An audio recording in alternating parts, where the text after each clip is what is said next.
Good evening. മാറ്റിനി ട്രിബ്യൂണലിലേക്ക് എല്ലാവർക്കും സ്വാഗതം. അതുപോലെ ഹോളിസ്റ്റിക് ഹെൽത്തുമായി ബന്ധപ്പെട്ട ഇന്ന് നമ്മൾ തൈറോയിഡിനെ കുറിച്ചാണ്. കഴിഞ്ഞ ആഴ്ചയിൽ എന്താണ് തൈറോയിഡ് അല്ലെങ്കിൽ എങ്ങനെയാണ് തൈറോയിഡ് എന്നൊക്കെ നമ്മൾ കൃത്യമായിട്ട് മനസ്സിലാക്കി. ഇപ്പം അതിൻ്റെ ഒരു തുടർച്ച എന്നോണം നമുക്ക് തൈറോയിഡിനെ കുറിച്ച് കൂടുതൽ കാര്യങ്ങൾ മനസ്സിലാക്കാം. സോ അതിനുവേണ്ടി സൻസാറിനെ നമുക്ക് ക്ഷണിക്കാം. എല്ലാവരെയും ക്ഷണിക്കും. അതോടൊപ്പം പ്രിയപ്പെട്ട സൻസാറിനെയും. Sansar you are welcome. Thank you. Good evening all. Evening. ഇന്ന് നമുക്ക് തൈറോയിഡിനെ കുറിച്ച് അല്ലെങ്കിൽ തൈറോയിഡിന്റെ ആരോഗ്യം എങ്ങനെ മെയിൻറ്റെയിൻ ചെയ്യാം എന്നുള്ളതിനെ പറ്റി നന്നായിട്ട് മനസ്സിലാക്കാം അല്ലെ.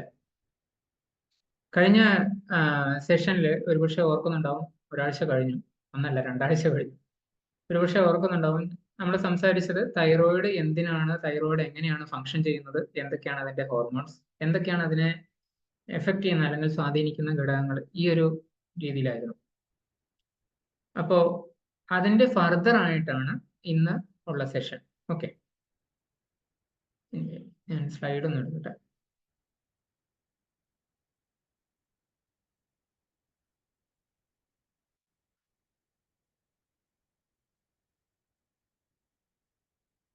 ഓക്കെ, സ്ലൈഡ് കാണാലോ.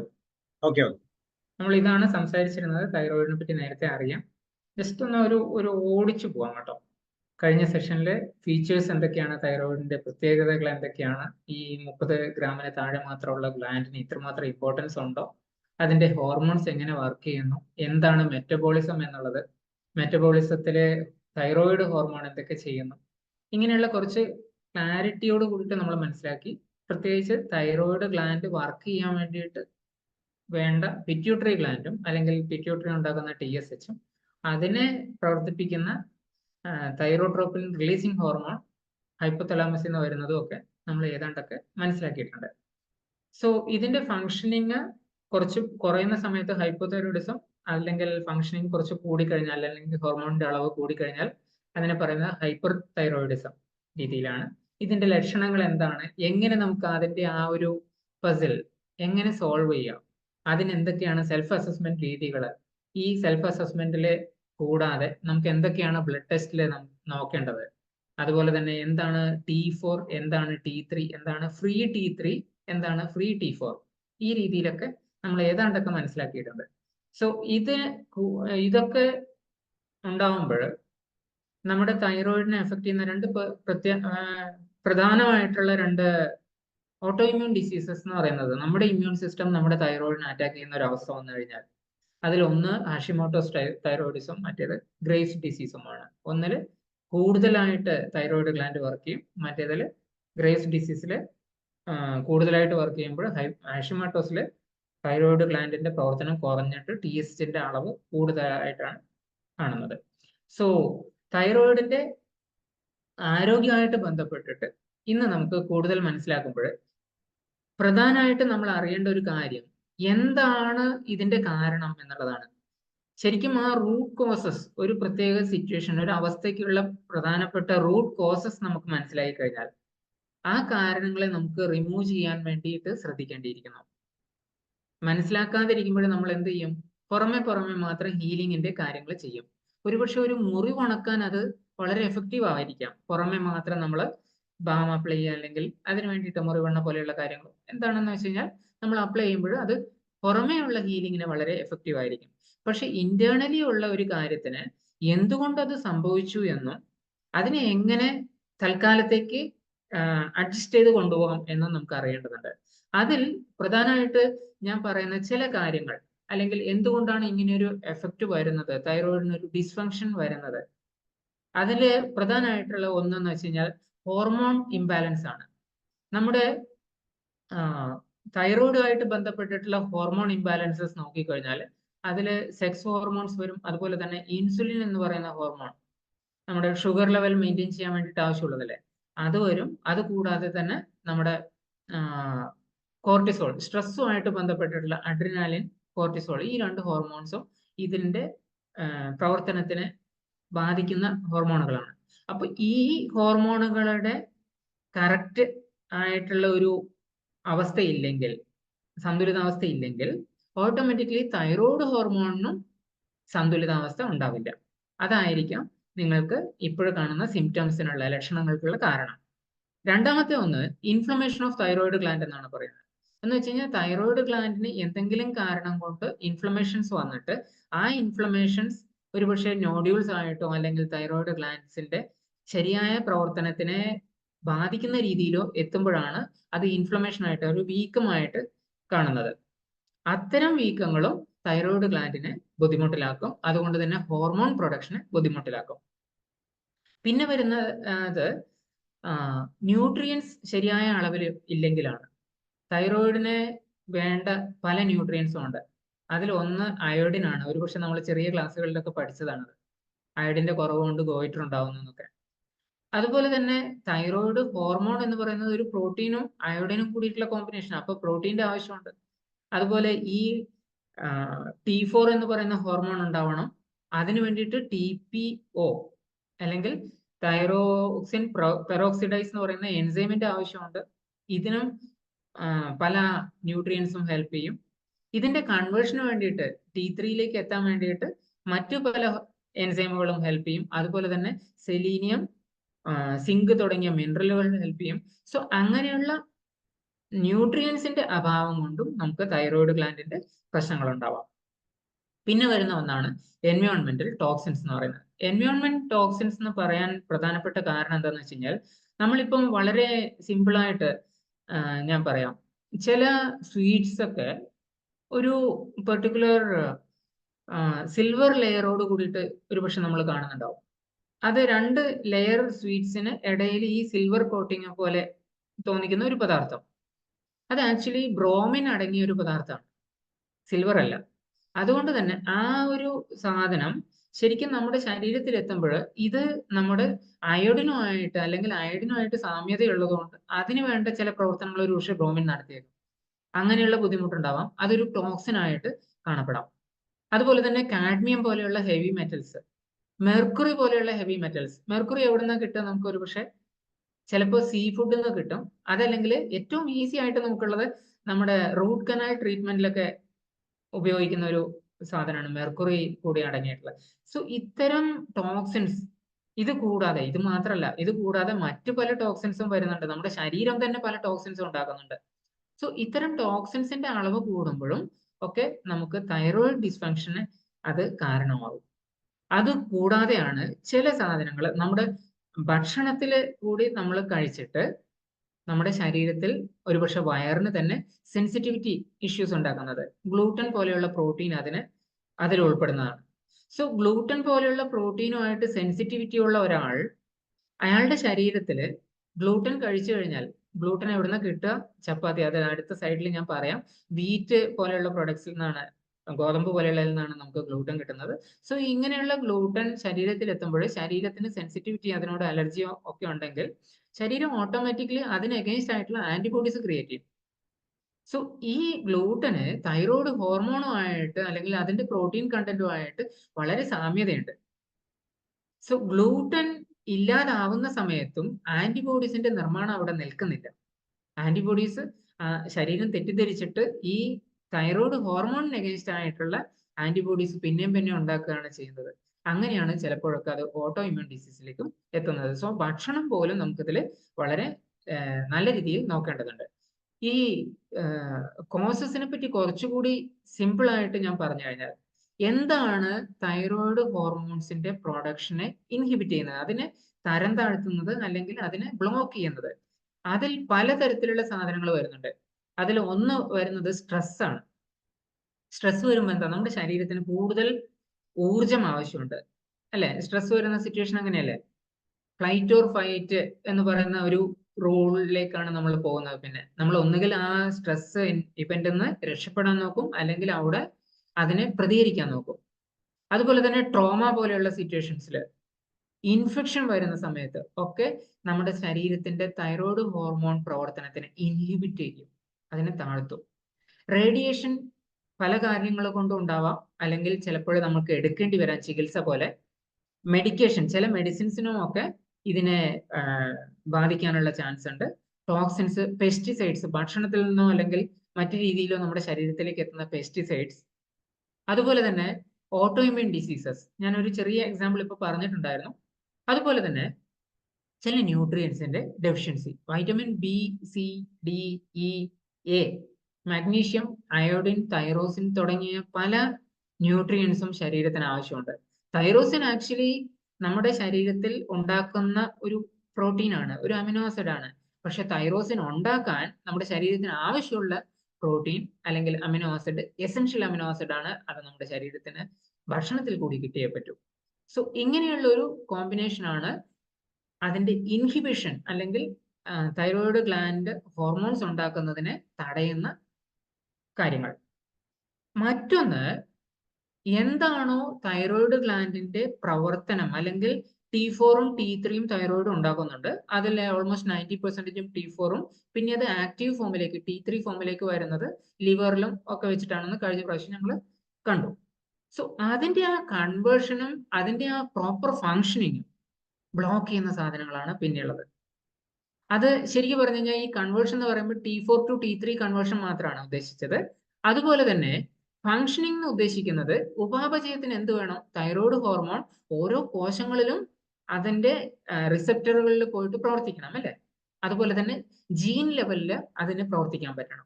അങ്ങനെയുള്ളതിന് ഒരുപക്ഷെ വേണ്ടത്ര അളവിൽ പല സാധനങ്ങളും കിട്ടുന്നുണ്ടാവില്ല, പ്രത്യേകിച്ച് ന്യൂട്രിയൻസ്, സിങ്ക്, സെലീനിയം, അതുപോലെ തന്നെ വൈറ്റമിൻ എയും ഡിയും ഒക്കെ റിസപ്റ്ററിന്റെ സെൻസിറ്റിവിറ്റി അല്ലെങ്കിൽ അതിന് കറക്റ്റ് ആയിട്ട് ഫങ്ഷൻ ചെയ്യാൻ വേണ്ടിയിട്ട് ആവശ്യമുള്ളതോ കോശങ്ങളിൽ. ജനറ്റിക് ലെവലിൽ ഹെൽപ്പ് ചെയ്യുന്നതാണ് വൈറ്റമിൻ ഡി.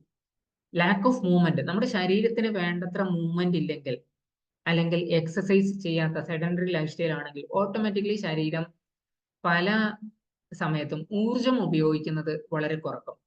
ഈ ഊർജം കുറക്കുമ്പോൾ തന്നെ ഓട്ടോമാറ്റിക്കലി ശരീരത്തിന്റെ സെൻസിറ്റിവിറ്റി, ഓരോ കോശങ്ങളുടെയും സെൻസിറ്റിവിറ്റി കുറയാണ് ചെയ്യുക.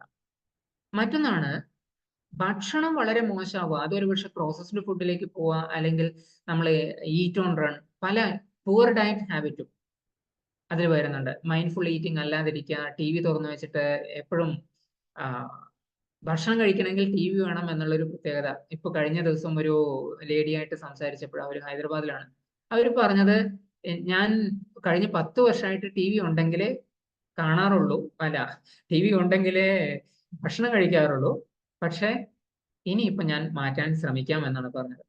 പ്രോസസ്ഡ് ഫുഡ്, നമ്മൾ കഴിക്കുന്ന ഭക്ഷണത്തിന്റെ എത്രമാത്രം പ്രോസസ്സിങ് കഴിഞ്ഞതാണ്. അതുകൊണ്ട് തന്നെ ശരീരത്തിലേക്ക് പെട്ടെന്ന് ബ്ലഡ് ഷുഗർ വരും. ബ്ലഡ് ഷുഗർ വന്നു കഴിഞ്ഞാൽ ഓട്ടോമാറ്റിക്കലി ഇൻസുലിന്റെ അളവ് കൂടും. അത് നേരത്തെ ഞാൻ പറഞ്ഞു.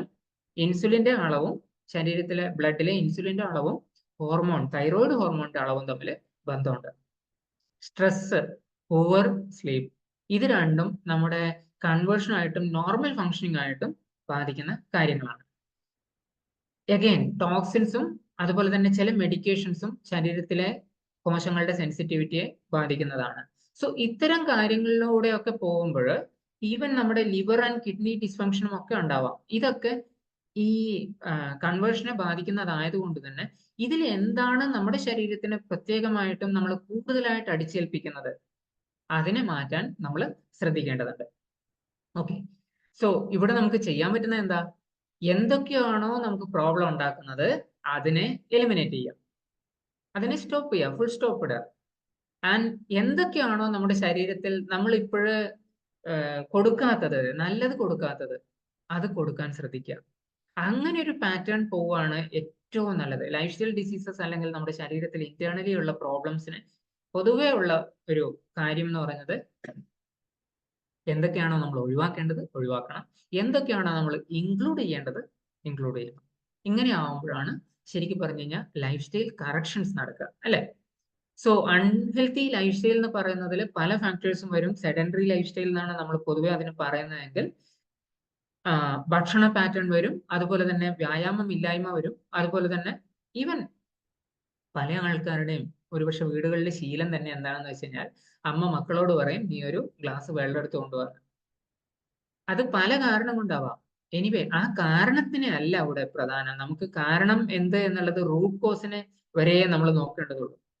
നമ്മൾ എന്തുകൊണ്ട് മകനോട് അല്ലെങ്കിൽ മകളോട് വെള്ളം കൊണ്ടുവരാൻ പറഞ്ഞു എന്നുള്ളതിൽ കാരണം നോക്കിയിട്ട് കാര്യമില്ല. അവിടെ നമുക്ക് എത്രത്തോളം നമ്മളെ ഇമ്പ്രൂവ് ചെയ്യാൻ പറ്റും അത്രത്തോളം ശരീരം ബെറ്റർ ആയിട്ട് പെർഫോം ചെയ്യുന്നുണ്ടാവും, നമ്മളെ ഹെൽപ്പ് ചെയ്യുന്നുണ്ടാവും അല്ലെ. നമ്മൾ ശരീരത്തിനോട് ഒരു ഹെൽപ്പ് ചെയ്യേണ്ട ആവശ്യമില്ല. അതുപോലെ തന്നെ ഉറക്കം ശരിയായ ഉറക്കം വേണം, ഡീപ്പ് സ്ലീപ്പ്, അതും ഒരു റെഗുലർ ടൈമിൽ. ഭക്ഷണം ഒരു റെഗുലർ ടൈമിൽ, എവറിത്തിങ് ഇൻ ഇറ്റ്സ് ടൈം, അതാണ് ഏറ്റവും നല്ലത്. ആൻഡ് ഇൻക്ലൂഡ് ചെയ്യാനുള്ള കാര്യങ്ങളിൽ എഗൈൻ ഇതൊക്കെ തന്നെ ഒന്ന് ശരിയായ രീതിയിൽ കൊണ്ടുപോവുകയും അതിൻ്റെ ഒപ്പം തന്നെ ഫാമിലി ആൻഡ് ഫ്രണ്ട്സ്, നമ്മുടെ ഒരു കമ്മ്യൂണിറ്റി, ഹെൽത്ത് റിലേറ്റഡ് ആയിട്ട് അവെയർഡ് ആയിട്ടുള്ള ഒരു കമ്മ്യൂണിറ്റി അല്ലെങ്കിൽ നല്ല ഒരു ഫ്രണ്ട് സർക്കിൾ കൊണ്ടുവരികയാണെങ്കിൽ അത് വളരെ കൂടുതൽ ബെനിഫിഷ്യൽ ആയിരിക്കും. പെർട്ടിക്കുലർലി സ്ട്രെസ് മാനേജ്മെന്റിനും. അതുപോലെ തന്നെ അത് നിങ്ങൾക്ക് ഒരുപക്ഷെ അറിയായിരിക്കും, ചില ആൾക്കാരോട് സംസാരിച്ചു കഴിഞ്ഞാൽ നമുക്ക് അത്രയും സമയം വേണ്ടായിരുന്നു എന്ന് തോന്നും. ചില ആൾക്കാരോട് സംസാരിച്ചു കഴിഞ്ഞാൽ നമുക്കൊരു ലൈറ്റ്നെസ് ഫീൽ ചെയ്യും അല്ലെ. സ്ട്രെസ് മാനേജ്മെന്റ് ഒന്നും വളരെ വലിയ രീതിയിൽ അറിഞ്ഞ് PhD ചെയ്ത ആൾക്കാരൊന്നും ആവണമെന്നില്ല അതിന്. നമുക്ക് ആരുടെ കൂടെ കംഫർട്ടബിൾ ആവാൻ പറ്റുന്നു ആൻഡ് അതിലൊരു പോസിറ്റിവിറ്റി ഫീൽ ചെയ്യാൻ പറ്റുന്നു, അവിടെയാണ് നമുക്കൊരു നല്ല ഫ്രണ്ട് സർക്കിൾ അല്ലെങ്കിൽ അവരാണ് നമ്മുടെ ഫാമിലി ആയി മാറുന്നുണ്ടാവുക കുറച്ചു കാലം കഴിയുമ്പോൾ. ഓക്കെ, സോ നമ്മുടെ പ്രോട്ടോകോൾ എന്ന് പറയുന്നത് ഹെൽത്തുമായിട്ട് ബന്ധപ്പെട്ടിട്ട്, തൈറോയിഡ് ഹെൽത്തുമായിട്ട് ബന്ധപ്പെട്ടിട്ട് it's very simple. Remove, avoid, treat and include. So ഈ പല കോസസും വരുന്നതിൽ എന്തൊക്കെ നമ്മൾ റിമൂവ് ചെയ്യണോ റിമൂവ് ചെയ്യുക, എന്തൊക്കെ അവോയ്ഡ് ചെയ്യണോ അവോയ്ഡ് ചെയ്യാം, എന്തൊക്കെ നമ്മൾ ട്രീറ്റ് ചെയ്ത് ശരിയാക്കണോ അല്ലെങ്കിൽ ടെമ്പററി ആയിട്ടെങ്കിലും നമ്മുടെ തൈറോയിഡ് ഹെൽത്തിനെ, തൈറോയിഡ് ഹോർമോൺസിന് റീപ്ലേസ്മെന്റ് തെറാപ്പി പോലെയുള്ള കാര്യങ്ങൾ ചെയ്യണോ, തീർച്ചയായിട്ടും അത് ചെയ്യുക. അല്ലെങ്കിൽ അതുകൊണ്ട് മറ്റ് അവയവങ്ങളെ ബാധിച്ചിട്ടുണ്ടെങ്കിൽ അതിനെ ട്രീറ്റ് ചെയ്യേണ്ടതുണ്ട്. ആൻഡ് ഇൻക്ലൂഡ് ചെയ്യുന്നത് ഇൻക്ലൂഡ് ചെയ്യാം. സോ ന്യൂട്രിയൻസിനെ പറ്റി കുറച്ചുകൂടി ഡീറ്റെയിൽ ആയിട്ട് പറയുകയാണെങ്കിൽ ഇവിടെ നമ്മൾ എന്തൊക്കെ തരത്തിലുള്ള ന്യൂട്രിയൻസ് ആണ് ശരീരത്തിൽ ആവശ്യമുള്ളത്, അല്ലെങ്കിൽ ഒരു പെർട്ടിക്കുലർ TSH ഹോർമോൺ ഉണ്ടാക്കാൻ വേണ്ടിയിട്ട് കൂടുതൽ ആവശ്യമുള്ളത്. പ്രോട്ടീൻ വേണം, മാഗ്നീഷ്യം വേണം, വൈറ്റമിൻ B12, സിങ്ക്, ഇത്തരം micro minerals and protein, macro minerals, നമ്മുടെ മാക്രോ ന്യൂട്രിയൻസ് നമ്മുടെ ശരീരത്തിന് കൂടുതലായിട്ട് ആവശ്യമുണ്ട്.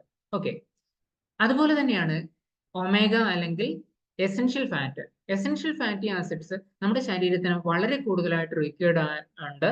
അത് തൈറോയിഡ് പ്രവർത്തനത്തിന് വളരെ നല്ല രീതിയിൽ സപ്പോർട്ട് ചെയ്യുകയും ചെയ്യും. പിന്നെ ഒന്നാണ് T4 ഹോർമോൺ ഉണ്ടാക്കാൻ വേണ്ടിയിട്ട് ആവശ്യമുള്ള. ആദ്യം ഞാൻ പറഞ്ഞത് നമ്മുടെ പിറ്റ്യൂട്ടറിയെ സപ്പോർട്ട് ചെയ്യുന്നതായിരുന്നു. ഇപ്പൊ ഞാൻ പറയുന്നത് തൈറോയിഡ് ഗ്ലാൻഡിനെ സപ്പോർട്ട് ചെയ്യുന്ന പ്രത്യേകിച്ചും അയോഡിനും തൈറോസിൻ എന്ന് പറയുന്ന ഹോർമോണും കൂടിയിട്ടാണ് നമുക്ക് പല സ്റ്റേജിലുള്ള T3, T4, T2 ഒക്കെ ഉണ്ടാവുന്നതെന്ന് കഴിഞ്ഞ പ്രാവശ്യം കണ്ടിരുന്നു. സോ അതിനു വേണ്ടിയിട്ട് അയഡിൻ തീർച്ചയായിട്ടും ആവശ്യമുണ്ട്. അതുപോലെ തന്നെ സെലീനിയം എന്ന് പറയുന്ന ഒരു മിനറൽ ആവശ്യമുണ്ട് അവിടെ. And vitamin C, vitamin B12, vitamin B2, ഇത്തരം മിനറൽസും വൈറ്റമിൻസും നമുക്ക് അവിടെ ആവശ്യമുണ്ട്. ഇത് കൂടാതെ T4 to T3 കൺവേർഷന് വേണ്ടിയിട്ട് തീർച്ചയായിട്ടും നമുക്ക് എസെൻഷ്യൽ ആയിട്ട് ആവശ്യമുള്ള ഒരു മിനറൽ ആണ് സെലീനിയം, മറ്റൊന്നാണ് സിങ്ക്. ഇപ്പോ ഇവിടെ ഞാൻ സിങ്കിനെ പറ്റി പറയുമ്പോൾ മുകളിൽ TSH വേണ്ടിയിട്ടും സിങ്ക് കണ്ടു, സെലീനിയത്തിന്റെ കൂടെയും സിങ്ക് T3, T4 കൺവേർഷന് വേണ്ടിയിട്ട് ആവശ്യമുണ്ടെന്ന് കണ്ടു. സോ ഇവിടെ ഒരു കാര്യം മനസ്സിലാക്കാനുള്ള എന്താണെന്ന് വെച്ച് കഴിഞ്ഞാൽ, അയൺ പൊതുവെ കുറഞ്ഞിട്ടുള്ള അല്ലെങ്കിൽ ഹീമോഗ്ലോബിൻ കുറവായിട്ടുള്ള ഒരു വ്യക്തിയിൽ അദ്ദേഹത്തിന്റെ അയൺ ഇൻടേക്ക് കുറവാണെങ്കിൽ ഓട്ടോമാറ്റിക്കലി ശരീരം പിന്നെ പോകുന്നത് സിങ്ക് റിസർവിലേക്കാണ്. സിങ്ക് ശരീരത്തിൽ സ്റ്റോർ ചെയ്തിട്ടുണ്ടെങ്കിൽ ആ സിങ്കിനെ യൂസ് ചെയ്തിട്ട് അയണിന്റെ പോരായ്മ നീക്കാൻ വേണ്ടി ശ്രദ്ധിക്കും. അങ്ങനെ നോക്കുമ്പോൾ നമുക്ക് ഹീമോഗ്ലോബിൻ അല്ലെങ്കിൽ മറ്റ് അയൺ റിക്വയർമെന്റിന് അവിടെ സിങ്ക് എടുത്തത് കൊണ്ട് തന്നെ ഇവിടെ ഈ T4 to T3 കൺവേർഷന് വേണ്ടിയിട്ട് വേണ്ടത്ര അളവിൽ സിങ്ക് ഇല്ലാതിരിക്കാം, അല്ലെങ്കിൽ TSHന്റെ ഉൽപാദനത്തിന് വേണ്ടത്ര സിങ്ക് ഇല്ലാതിരിക്കാം. ഇത് നമ്മുടെ തൈറോയിഡ് പ്രവർത്തനത്തിനെ ബാധിക്കുന്നു. ഓക്കെ, അതുപോലെ തന്നെ വൈറ്റമിൻ എയും വൈറ്റമിൻ ഡിയും നേരത്തെ ഞാൻ സൂചിപ്പിച്ചിട്ടുണ്ടായിരുന്നു. നമ്മുടെ സെല്ലുലാർ സെൻസിറ്റിവിറ്റി, ടിഷ്യൂ ലെവലിലുള്ള സെൻസിറ്റിവിറ്റി അല്ലെങ്കിൽ തൈറോയിഡ് റിസപ്റ്ററിനെ കറക്റ്റ് ആയിട്ട് വർക്ക് ചെയ്യാനും അതുപോലെ തന്നെ നമ്മുടെ ജീൻ ലെവലിൽ അതിനെ നല്ല രീതിയിൽ പ്രവർത്തിപ്പിക്കാനും നമ്മുടെ മെറ്റബോളിസത്തിനും ഒക്കെ വേണ്ടിയിട്ട് ഈ രണ്ട് വൈറ്റമിൻസും ആവശ്യമുണ്ട്. സോ ഇവിടെ വൈറ്റമിൻ ഡി കുറഞ്ഞ ഒരു വ്യക്തിയിൽ ഞാൻ മുമ്പ് ഒരു പ്രാവശ്യം പറഞ്ഞിട്ടുണ്ടായിരുന്നു, വൈറ്റമിൻ ഡി ചിലപ്പോഴൊക്കെ നമ്മുടെ ശരീരത്തിൽ ഹോർമോണിന്റെ എഫക്റ്റ് ആണ് ചെയ്യുന്നത്. അത്തരം ഒരു രീതിയിലേക്ക് ഈവൻ നമുക്കിവിടെ അത് ഹെൽപ്പ് ചെയ്യുന്നുണ്ട്.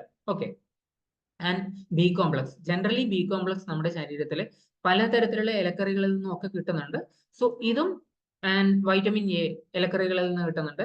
ഇത്തരം കാര്യങ്ങളൊക്കെ നമ്മുടെ ശരീരത്തിന് വളരെ എഫക്റ്റീവ് ആയിട്ട് ആവശ്യമുണ്ട്. സോ ഇനിയുള്ളത് എന്താണ്? എന്തൊക്കെ തരത്തിലുള്ള ഡയറ്റ് ആണ് നമ്മൾ കഴിക്കേണ്ടി വരിക, അല്ലെങ്കിൽ ഇതിനു വേണ്ടി ഒരു പ്രത്യേകമായിട്ടുള്ള ഒരു ഡയറ്റ് ഫോളോ ചെയ്യുന്നത് അത്ര ഇമ്പോർട്ടന്റ് ആണോ? ഞാൻ പറയും അതെ. കാരണം എന്താണ്? നേരത്തെ ഞാൻ സൂചിപ്പിച്ച ഒന്ന് തന്നെ, ഗ്ലൂട്ടൻ അല്ലെങ്കിൽ ഗ്ലൂട്ടനുമായിട്ടോ മറ്റു ഫുഡുമായിട്ടോ അലർജി ഉള്ള ഒരാൾക്ക് തീർച്ചയായിട്ടും അയാളുടെ വയറിന്റെ ആരോഗ്യം വളരെ മോശമായിരിക്കും. ഗട്ട് ഹെൽത്ത് മോശമാണെങ്കിൽ, അല്ലെങ്കിൽ IBS പോലെയുള്ള പ്രശ്നങ്ങളൊക്കെ ഉണ്ടെങ്കിൽ, അല്ലെങ്കിൽ വയറുമായിട്ട് ബന്ധപ്പെട്ടിട്ടുള്ള ഓട്ടോ ഇമ്യൂൺ സീലിയാക് ഡിസീസ് പോലെയുള്ള പ്രശ്നങ്ങൾ ഉണ്ടെങ്കിൽ തീർച്ചയായിട്ടും അവർക്ക് തൈറോയിഡ് റിലേറ്റഡ് ഇഷ്യൂസ് വരാനുള്ള സാധ്യത കൂടുന്നുണ്ട്. സോ അങ്ങനെ ഒരു ഓട്ടോ ഇമ്മ്യൂൺ കണ്ടീഷനിലേക്ക് അത് എത്താതെ നോക്കണം. രണ്ടാമത്തെ കാര്യം, നമ്മുടെ ഇമ്മ്യൂണിറ്റിയുടെ ഒരു ലെയർ, അല്ലെങ്കിൽ ഇമ്മ്യൂണിറ്റിക്ക് വേണ്ടിയിട്ട് സപ്പോർട്ട് ചെയ്യുന്ന നമ്മുടെ കുടലിന്റെ ഒരു ലെയർ ആൻഡ് നമ്മുടെ കുടലിലത്തെ ബാക്ടീരിയ, ഇത് രണ്ടും തൈറോയിഡ് ഹെൽത്തിനെ വളരെ നന്നായിട്ട് പ്രൊമോട്ട് ചെയ്യും, അല്ലെ? അപ്പൊ ഈ ഒരു ആവശ്യത്തിന് വേണ്ടിയിട്ട് including T3 T4 conversion, T4 to T3 conversion ചെയ്യാൻ പോലും നമ്മുടെ വയറിനകത്തുള്ള ബാക്ടീരിയ ഹെൽപ്പ് ചെയ്യുന്നുണ്ട്.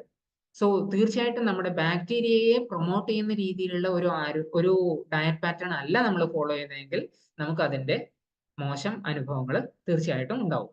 സോ അത് ഒഴിവാക്കാൻ വേണ്ടിയിട്ട് മോശമായിട്ടുള്ളത് പൂർണ്ണമായിട്ടും മാറ്റുക എന്നാണ് ഞാൻ പറയാം. Remove whatever is not okay. അതിൽ പ്രധാനപ്പെട്ട എന്താണ്? ഒന്ന്, ഹൈ ഷുഗർ ആയിട്ടുള്ള ഐറ്റംസ് ആയിരിക്കാം, അതുപോലെ തന്നെ ഹൈലി പ്രോസസ്ഡ് ആയിട്ടുള്ള ഐറ്റംസ് ആയിരിക്കാം, അതുപോലെ തന്നെ ഹൈലി ഫാറ്റ് കണ്ടന്റ് അടങ്ങിയ സാധനങ്ങളായിരിക്കും. കാരണം ഇതൊക്കെ നമ്മുടെ ദഹനത്തിനെ മോശമായിട്ട് ബാധിക്കുന്നതാണ്. എഗെയിൻ, മസാലകൾ വളരെ കൂടുതലായിട്ട് യൂസ് ചെയ്യപ്പെടും. ഓക്കെ, അതും നമ്മുടെ ശരീരത്തിന്, മസാലകളും നമ്മുടെ ശരീരത്തിന് ഒരുപക്ഷെ വയറിന്റെ ആരോഗ്യത്തിന് മോശമായിട്ട് ബാധിക്കാം. ചില ആളുകൾക്ക് മിൽക്ക് പ്രൊഡക്ട്സ്, അതുപോലെ തന്നെ മുട്ട പോലെയുള്ള സാധനങ്ങൾ ഒക്കെ മോശം എഫക്റ്റിൽ എത്തുന്നുണ്ടാവും.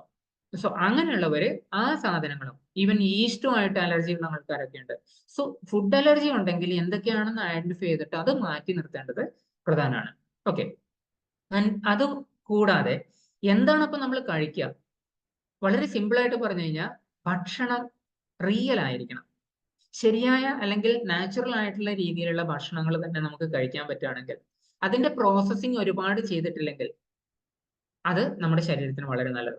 പ്രോസസ്സിംഗ് ഉദ്ദേശിക്കുന്നത് ജസ്റ്റ് ഒന്ന് ഞാൻ കുറച്ചുകൂടി എക്സ്പ്ലെയിൻ ചെയ്യാം.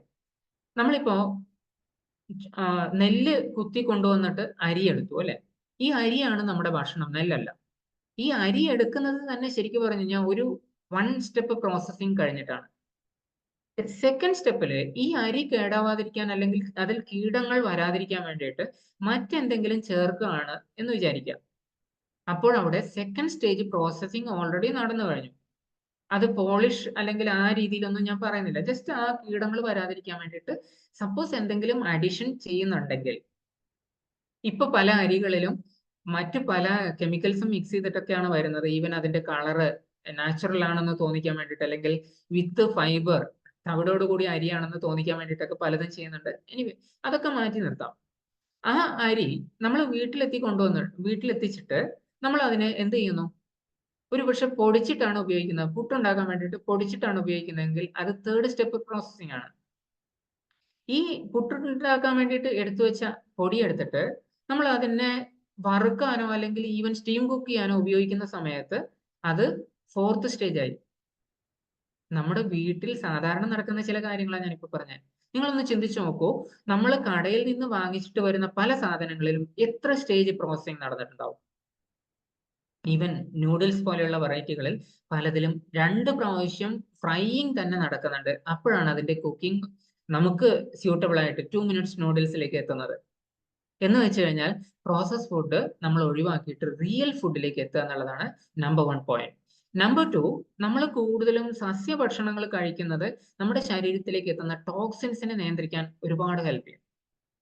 സസ്യം തന്നെ കഴിക്കണം എന്നല്ല, സസ്യമായിട്ട് പ്ലാന്റ് ബേസ് ആയിട്ടുള്ള പ്രൊഡക്ട്സ്, ഫുഡ്, അത് നമ്മുടെ ശരീരത്തിന് ഒരുപാട് ഹെൽപ്പ് ചെയ്യും. ഈവൻ നമ്മുടെ ഗട്ട് ഹെൽത്തിന്, വയറിന്റെ ആരോഗ്യത്തിന് ഒരുപാട് ഹെൽപ്പ് ചെയ്യുന്ന ഒരു ഭക്ഷണ പാറ്റേൺ ആണ് അത്.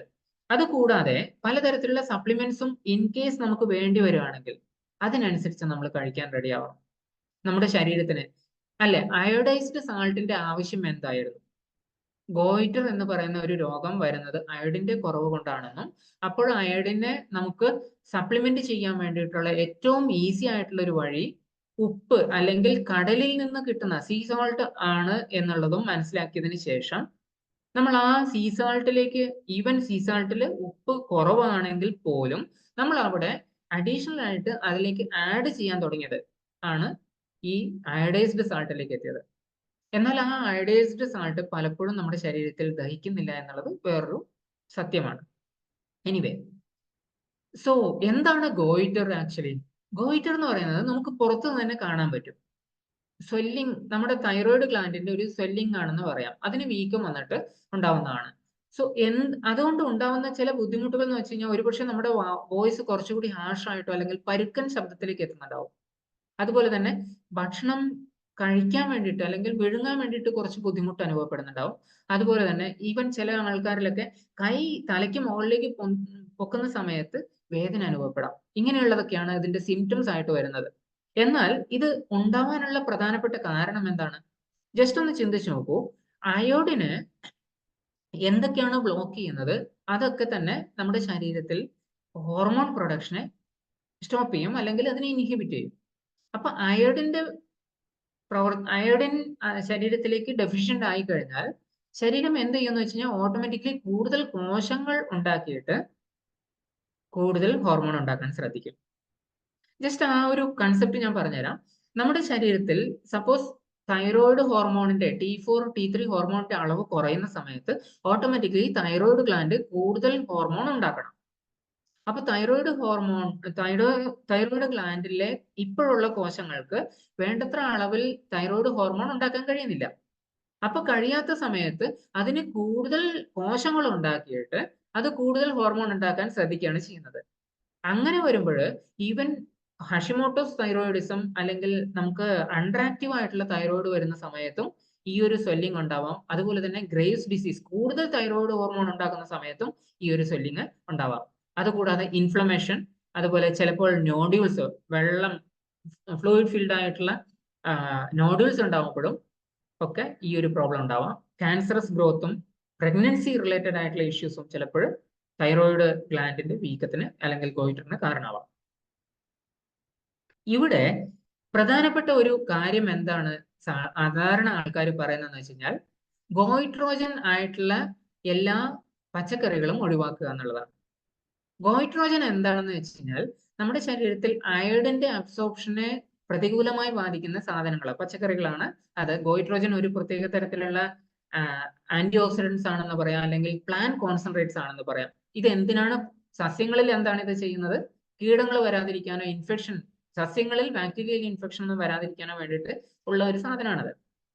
സോ അത്തരം പ്രത്യേകിച്ചും ഇലക്കറികളിലാണ് അത് കൂടുതലും ശ്രദ്ധിച്ചിട്ടുണ്ടാവുക, അല്ലെ? അങ്ങനെയുള്ള ക്രൂസിഫർ വെജിറ്റബിൾസ്, അതുപോലെ തന്നെ സോയ അല്ലെങ്കിൽ സോയ പ്രൊഡക്ട്സ്, മിൽക്ക് വെറൈറ്റീസ് ഒക്കെ ഇതില് ഈ ഗോയിട്രോജൻ കോമ്പൗണ്ട്സ് അടങ്ങിയ സാധനങ്ങളാണ്. അതില് ചിലതൊക്കെ എന്ന് വെച്ച് കഴിഞ്ഞാൽ തയോഫ്ലാവനോയിഡ്സ് രൂപത്തിലുള്ളതൊക്കെ നമ്മുടെ ശരീരത്തിൽ ആന്റി ഓക്സിഡന്റ് ആയിട്ടും വർക്ക് ചെയ്യുന്നതാണ്.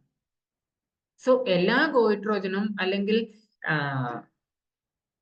ഒരു നോർമൽ ലെവലിലുള്ള ഗോയിട്രോജൻ അടങ്ങിയ സബ്സ്റ്റൻസസ് ആണ്, ഭക്ഷണങ്ങളാണ് നമ്മൾ കഴിക്കുന്നതെങ്കിൽ അത് ശരീരത്തിന് കേടല്ല.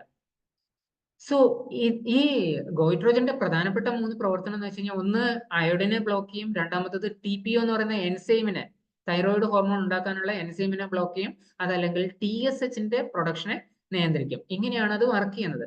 സോ നമുക്ക് അവിടെ ചെയ്യാൻ പറ്റുന്ന ഒരു കാര്യം എന്താണെന്ന് വെച്ച് കഴിഞ്ഞാൽ എല്ലാ വെജിറ്റബിൾസും ഒഴിവാക്കുകയല്ല വേണ്ടത്, കൂടുതൽ അളവിൽ അത്തരം വെജിറ്റബിൾസ് കഴിക്കുന്നത് അല്ലെങ്കിൽ വൺ ടൈം ആയിട്ട് കഴിക്കുന്നത് ഒഴിവാക്കുക. രണ്ടാമത്തത് അത് കുക്ക് ചെയ്ത് കഴിക്കുക. മൂന്നാമത്തത് ഈവൻ ഏറ്റവും തൈറോയിഡ് ഈ ഗോയിട്രോജനേക്കാളും കൂടുതലായിട്ട് ഗോയിറ്ററിന് കാരണമാവുന്ന ഒരു സാധനമാണ് സ്മോക്കിംഗ്.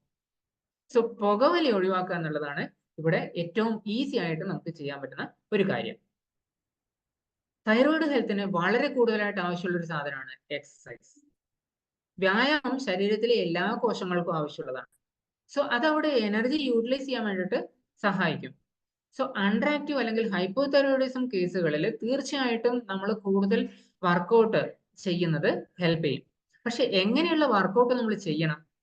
പ്രധാനമായിട്ട് സ്ട്രെങ്ത് ട്രെയിനിങ് അല്ലെങ്കിൽ നമ്മൾ മസിൽ ബൂസ്റ്റിംഗ് ആയിട്ടുള്ള ട്രെയിനിങ് ആണ് കൂടുതൽ നല്ലത്. അതുപോലെ തന്നെ ഈവൻ നമ്മൾ ഇതുവരെ അങ്ങനെയുള്ള എക്സസൈസ് മുറകളിലേക്കൊന്നും പോയിട്ടില്ലെങ്കിൽ തീർച്ചയായിട്ടും നടത്തം മുതൽ സ്റ്റാർട്ട് ചെയ്യാം. ഒരു 30 മിനിറ്റോ അല്ലെങ്കിൽ 20 മിനിറ്റോ നടന്നുകൊണ്ട് നമുക്ക് ആ ഒരു സ്റ്റാർട്ട് ചെയ്യാം. പതുക്കെ തുടങ്ങുക, സ്റ്റഡി ആയിട്ട് പോവുക ആൻഡ് കൂടുതൽ നമ്മുടെ ശരീരത്തിലെ മസിൽ ബിൽഡ് ചെയ്യാൻ വേണ്ടിയിട്ട് ശ്രദ്ധിക്കുക. ഇതിനു വേണ്ടിയിട്ടുള്ള കാര്യങ്ങൾ ചെയ്യുന്ന സമയത്ത് ഇത് നമ്മുടെ തൈറോയ്ഡ് ഗ്ലാൻഡിനെ നേരിട്ടും ഹെൽപ്പ് ചെയ്യുന്നുണ്ടാവും കൂടുതൽ പ്രൊഡക്ഷന് വേണ്ടിയിട്ട്. അതുപോലെ തന്നെ നമ്മുടെ ശരീരത്തിൽ എല്ലാ കോശങ്ങളുടെയും സെൻസിറ്റിവിറ്റി അല്ലെങ്കിൽ ഈ തൈറോയ്ഡ് ഹോർമോണുമായിട്ടുള്ള സെൻസിറ്റിവിറ്റി കൂടുതലാക്കിയിട്ട് അത് ഹെൽപ്പ് ചെയ്യുന്നുണ്ടാവും. ഈവൻ ചില യോഗ പോസുകളൊക്കെ ഉണ്ട്, അത് തൈറോയ്ഡ് ആ ഭാഗത്തേക്ക് കൂടുതൽ ബ്ലഡ് സർക്കുലേഷൻ കിട്ടുന്ന രീതിയിലോ അല്ലെങ്കിൽ അവിടെയുള്ള മസിലുകളെ കൂടുതൽ സ്ട്രെങ്തൻ ചെയ്യുന്ന രീതിയിലുള്ള ഇൻവേർട്ടഡ് പോസുകളൊക്കെ വളരെ എഫക്റ്റീവ് ആണ്. ബട്ട് ഇതൊക്കെ ചെയ്യുന്നത് തീർച്ചയായിട്ടും നടക്കാൻ നമുക്ക് ആരുടെയും സഹായം ആവശ്യമില്ല. നമ്മൾ ആദ്യം പഠിച്ച ഒരു കാര്യമല്ലേ. അതേ സമയത്ത് യോഗ പോസുകളൊക്കെ ചെയ്യുന്നുണ്ടെങ്കിൽ തീർച്ചയായിട്ടും വളരെ പ്രൊഫഷണൽ ആയിട്ടുള്ള ആരുടെയെങ്കിലും ഒക്കെ സഹായം എടുക്കുക. കാരണം എൻ്റെ ഒരു സുഹൃത്തുണ്ട്, ഇന്നിപ്പം മുമ്പ് ഏതാണ്ട് ഒരു 10 വർഷം മുമ്പ് വളരെ കൂടുതലായിട്ട് തൈറോയിഡുമായിട്ട് എഫക്ട് ചെയ്ത് ബുദ്ധിമുട്ടിയിരുന്ന ഒരു ലേഡിയാണ്. ഇന്ന് അവര് യോഗ ഇൻസ്ട്രക്ടറാണ്. ആ ഒരു രീതിയിലേക്ക് നമുക്ക് കൂടെ മാറാൻ പറ്റും. മറ്റൊരു പ്രധാനപ്പെട്ട കാര്യമാണ് സ്ട്രെസ്. നമ്മുടെ തൈറോയ്ഡ് ഗ്ലാൻഡും അതുപോലെ തന്നെ അഡ്രിനൽ ഗ്ലാൻഡും സ്ട്രെസ്സുമായിട്ട് ബന്ധപ്പെടുമ്പോൾ നമ്മൾ ഏറ്റവും ആദ്യം ഓർക്കേണ്ട ഒരു ഗ്ലാൻഡാണ് അഡ്രിനൽ ഗ്ലാൻഡ്. അഡ്രിനാലിനും കോർട്ടിസോളും ഉൽപ്പാദിപ്പിക്കുന്നത് ഈ ഒരു ഗ്ലാൻഡാണ്. മുമ്പ് ഒരു സെഷനിൽ വളരെ ഡീറ്റെയിൽ ആയിട്ട് ഇതിനെപ്പറ്റി സംസാരിച്ചിട്ടുണ്ട്. സോ തൈറോയ്ഡ് ഗ്ലാൻഡും അഡ്രിനൽ ഗ്ലാൻഡും റിലേറ്റഡ് ആണ് വളരെ കൂടുതലായിട്ട്. സോ ട്രീറ്റ് ചെയ്യുന്നുണ്ടെങ്കിൽ നമ്മൾ തൈറോയിഡിനെ മാത്രമല്ല അഡ്രിനലിനെയും ഒരുമിച്ച് ട്രീറ്റ് ചെയ്യുക എന്നുള്ളതാണ് ഏറ്റവും സിമ്പിൾ. അതിന് വേണ്ടത് എന്താണ്? Manage stress. നമുക്ക് സ്ട്രെസ് ഉണ്ടെങ്കിൽ അല്ലെങ്കിൽ സ്ട്രെസ് വരാനുള്ള കാരണങ്ങൾ ഉണ്ടെങ്കിൽ അതിനെ ഐഡന്റിഫൈ ചെയ്യുക, അതിനെ ഒഴിവാക്കാൻ വേണ്ടിയിട്ടോ അതിനെ കറക്റ്റായ രീതിയിൽ അഡ്രസ് ചെയ്യാൻ വേണ്ടിയിട്ടോ ശ്രദ്ധിക്കുക എന്നുള്ളതാണ്. അഗൈൻ ഞാൻ നേരത്തെ പറഞ്ഞ ഒരു കാര്യം ഇവിടെ ഒന്നുകൂടി ഓർമ്മിപ്പിക്കുന്നു. നല്ലൊരു ഫ്രണ്ട് സർക്കിൾ ഉണ്ടെങ്കിൽ അവർ നമ്മളെ ഈ ഒരു കാര്യത്തിന് ഒത്തിരി ഹെൽപ്പ് ചെയ്യുന്നുണ്ടാവും. അതുപോലെ തന്നെ റീസൺ എന്താണെന്ന് വെച്ച് കഴിഞ്ഞാൽ തൈറോയിഡിന്റെ സിംറ്റംസ് പലതും നമ്മുടെ ക്ലോസ് ആയിട്ടുള്ള ആൾക്കാരെ ഇറിറ്റേറ്റ് ചെയ്യുന്ന രീതിയിലാണ്. അവർക്ക് അത് മനസ്സിലാക്കാൻ പറ്റിയില്ലെങ്കിൽ അവർ നമ്മുടെ സ്ട്രെസ്സിനെ കൂടുതലാക്കാൻ മാത്രമേ ഹെൽപ്പ് ചെയ്യുന്നുള്ളൂ. സോ അവിടെ പരസ്പരം മനസ്സിലാക്കുക എന്നുള്ള ഒരു അത്യാവശ്യം ഉണ്ട്. ഓക്കെ, സോ സ്ട്രെസ് റിഡക്ഷൻ ടെക്നിക്കുകൾ പല രീതിയിലുണ്ട്. യോഗ, മെഡിറ്റേഷൻ പോലെയുള്ള കാര്യങ്ങളും ബ്രീത്തിങ് ടെക്നിക്കുകളും അതുപോലെ തന്നെ നല്ല പാട്ടുകളും, പാട്ട് ഇഷ്ടപ്പെടുന്നവർക്ക് അങ്ങനെയും. എന്താണോ ഏറ്റവും കൂടുതലായിട്ട് നമ്മുടെ ശരീരത്തിൽ നിന്ന് അല്ലെങ്കിൽ മനസ്സിൽ നിന്ന് സ്ട്രെസ് റിമൂവ് ചെയ്യാൻ പറ്റുന്നത് അത് ശരീരത്തിൽ നിന്ന് ടോക്സിൻസിനെ റിമൂവ് ചെയ്യാനും ഹെൽപ്പ് ചെയ്യുന്നുണ്ടാവും. സ്ട്രെസ് ഇൻടേൺ നമ്മുടെ സ്ട്രെസ് തന്നെ ശരീരത്തിനകത്തേക്ക് പലതരത്തിലുള്ള സ്ട്രെസ്സേഴ്സിനെ റിലീസ് ചെയ്യുന്ന ആളാണ്. സോ അത് തന്നെ മതി പിന്നീട് നമുക്ക് സ്ട്രെസ് ഉണ്ടാവാൻ വേണ്ടിയിട്ട്, അല്ലെങ്കിൽ ചെറിയ ഒരു ട്രിഗർ മാത്രമേ പിന്നീട് ആവശ്യമുള്ളൂ. സോ അവിടെ നമ്മൾ ഇതിനെ രണ്ടിനെയും ഒരുമിച്ച് വേണം ട്രീറ്റ് ചെയ്യാൻ. Remove toxins.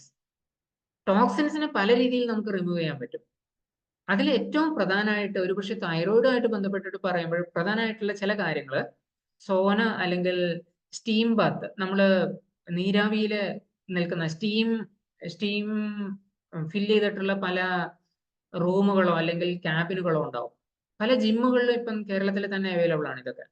അപ്പോൾ അങ്ങനെയുള്ള സ്റ്റീം ബാത്ത് റെസ്ട്രിക്ട് ചെയ്തിട്ട് 150 ഡിഗ്രി ഫാരൻഹീറ്റ് റെസ്ട്രിക്ട് ചെയ്തിട്ട് പല എന്താ മെഷീൻ സഹായത്തോട് കൂടിയിട്ട് നമുക്കത് ചെയ്യാൻ പറ്റും. അതുപോലെ തന്നെ ഇൻഫ്രാറെഡ് സോനയും ഉണ്ട്. ഇതിൽ ഏതാണോ നമുക്ക് ഏറ്റവും ഈസി ആയിട്ടുള്ളത് അത് രണ്ടും നമ്മളെ ഹെൽപ്പ് ചെയ്യുന്നുണ്ടാവും. കാരണം എന്താണെന്ന് വെച്ച് കഴിഞ്ഞാൽ നമ്മുടെ ശരീരത്തിനകത്ത് പലതരത്തിലുള്ള ടോക്സിൻസ് ഉണ്ട്. ഈ ടോക്സിൻസ് പലപ്പോഴും നമ്മുടെ ഫാറ്റ് സെല്ലിലേക്കാണ് കടന്നു ചെല്ലുന്നത്. ഫാറ്റ് അതിനെ സ്റ്റോർ ചെയ്യുകയും ചെയ്യും. അതേസമയത്ത് തടി കൂടിയ ആൾക്കാർ ഓവർ വെയിറ്റ് ആണ്. നോർമലി ഹൈപ്പോതൈറോയിഡിസം ഉള്ള ആൾക്കാർ ഓവർ വെയിറ്റ് ആണ്. സോ ഇവരിൽ ഫാറ്റ് ഡെപ്പോസിറ്റ് ആണ് കൂടുതലെങ്കിൽ ഈ ഫാറ്റ് ഡെപ്പോസിറ്റ് റിമൂവ് ചെയ്യുന്ന സമയത്ത് നമ്മൾ എക്സസൈസും മറ്റു കാര്യങ്ങളൊക്കെ ചെയ്യുമ്പോൾ നമ്മുടെ തടിയും കുറയും. സോ അങ്ങനെ തടി കുറയുന്ന സമയത്ത് നമ്മുടെ ഫാറ്റിനകത്തുള്ള ടോക്സിൻസ് പുറത്തേക്ക് വരും. ഈ ടോക്സിൻസിനെ നമ്മൾ പുറത്തേക്ക് കളയാൻ വേണ്ടിയിട്ടുള്ള ഏറ്റവും പ്രധാനപ്പെട്ട ചില മാർഗങ്ങൾ എന്തൊക്കെയാണ്? ഒന്ന്, വെള്ളം നല്ലോണം കുടിക്കണം. അതുപോലെ തന്നെ അത് വേർത്തിട്ട് പോകണം, അല്ലെങ്കിൽ മൂത്രത്തിൽ കൂടെ പോകണം. കിഡ്നി ഫംഗ്ഷൻ നോർമൽ ആവണം. സോ വേർത്തിട്ടാണ് പോകുന്നതെങ്കിൽ ഈവൻ നമുക്ക് സ്പോഞ്ച് ഒക്കെ ഉപയോഗിച്ചിട്ട് അതിനെ ലൂഫ എന്നൊക്കെ പറയില്ലേ, അതിനെ ഉപയോഗിച്ചിട്ട് നമുക്ക് കുളിക്കുമ്പോൾ വളരെ നന്നായിട്ട് അത് കളയാൻ പറ്റും. സോ സോന കൂടി നമ്മൾ യൂസ് ചെയ്യുമ്പോൾ, സോന ബാത്ത് ഒക്കെ യൂസ് ചെയ്യുന്ന സമയത്ത് തീർച്ചയായിട്ടും നമ്മുടെ ശരീരത്തിന് അത് കൂടുതൽ ബെനിഫിറ്റ് ചെയ്യും, കൂടുതൽ പെട്ടെന്ന് തന്നെ ഈ ടോക്സിൻസിനെ റിമൂവ് ചെയ്യാൻ ഹെൽപ്പ് ചെയ്യുന്നുണ്ടാവും. സോന ചെയ്യുന്ന ആൾക്കാർ പ്രത്യേകിച്ചും, സോന എന്ന് പറയുന്നത് അത് മാത്രമായിട്ട് കൂട്ടണ്ട, നമ്മുടെ പാവങ്ങളുടെ സോന എന്ന് പറയുന്നത് ശരിക്കും പറഞ്ഞു കഴിഞ്ഞാൽ ഹോട്ട് വാട്ടർ ബാത്ത്, നല്ല ചൂടുവെള്ളത്തിൽ കുളിക്കുന്നതാണ്. ഈവൻ നമുക്ക് അതിലെ ചൂടുവെള്ളവും തണുത്ത വെള്ളവും 15 സെക്കൻഡ് വീതം മാറി മാറിയിട്ടും കുളിക്കാം. പല മെത്തേഡുകളും അതിൽ നമുക്ക് ചെയ്യാം. പക്ഷെ ഇത്തരം മെത്തേഡുകളൊക്കെ നമ്മൾ ചെയ്യുന്ന സമയത്ത് നമ്മുടെ ശരീരം ഒന്ന് ക്ഷീണിക്കും. സോ ഭക്ഷണം, സോനയൊക്കെ ചെയ്യുന്ന ആൾക്കാർ തീർച്ചയായിട്ടും ഭക്ഷണത്തിനെ പറ്റിയിട്ടും ശ്രദ്ധിക്കണം. നല്ല ഭക്ഷണം കഴിക്കണം. മദ്യം, ആൽക്കഹോൾ പോലെയുള്ള അല്ലെങ്കിൽ പുകവലി പോലെയുള്ള കാര്യങ്ങൾ എഗെയിൻ നമ്മൾ കഴിച്ചിട്ട് നമ്മുടെ ശരീരത്തിനെ വീണ്ടും ടോക്സിക് ആക്കാതിരിക്കാൻ നോക്കണം. അതുകൂടാതെ 1 മണിക്കൂർ മുമ്പും 1 മണിക്കൂർ ശേഷവും നമ്മൾ ഭക്ഷണം കഴിക്കരുത്. ആ ഒരു സമയത്ത് നമ്മൾ ഗ്യാപ്പ് കൊടുത്തു കഴിഞ്ഞാൽ നമ്മുടെ വയറിന്റെ ആരോഗ്യവും നന്നായിട്ടുണ്ടാവും. സോ അങ്ങനെ നമുക്ക് ഇതൊരു ബെറ്റർ നമ്മുടെ സ്ട്രെസ്സേഴ്സിനെ അല്ലെങ്കിൽ ടോക്സിൻസിനെ റിമൂവ് ചെയ്യാനൊക്കെ വളരെ നന്നായിട്ട് യൂസ് ചെയ്യാം. Okay, thyroid medication. നമ്മൾ തൈറോയിഡ് എന്നല്ല, ജീവിതശൈലി രോഗങ്ങളൊക്കെ ചികിത്സിക്കുന്ന സമയത്ത് തീർച്ചയായിട്ടും കൂടുതൽ അറിയേണ്ട ഒരു കാര്യം എന്ന് വെച്ച് കഴിഞ്ഞാൽ നല്ല രീതിയിലുള്ള മെഡിക്കേഷൻസ് എപ്പോഴും ഹെൽപ്പ് ചെയ്യും.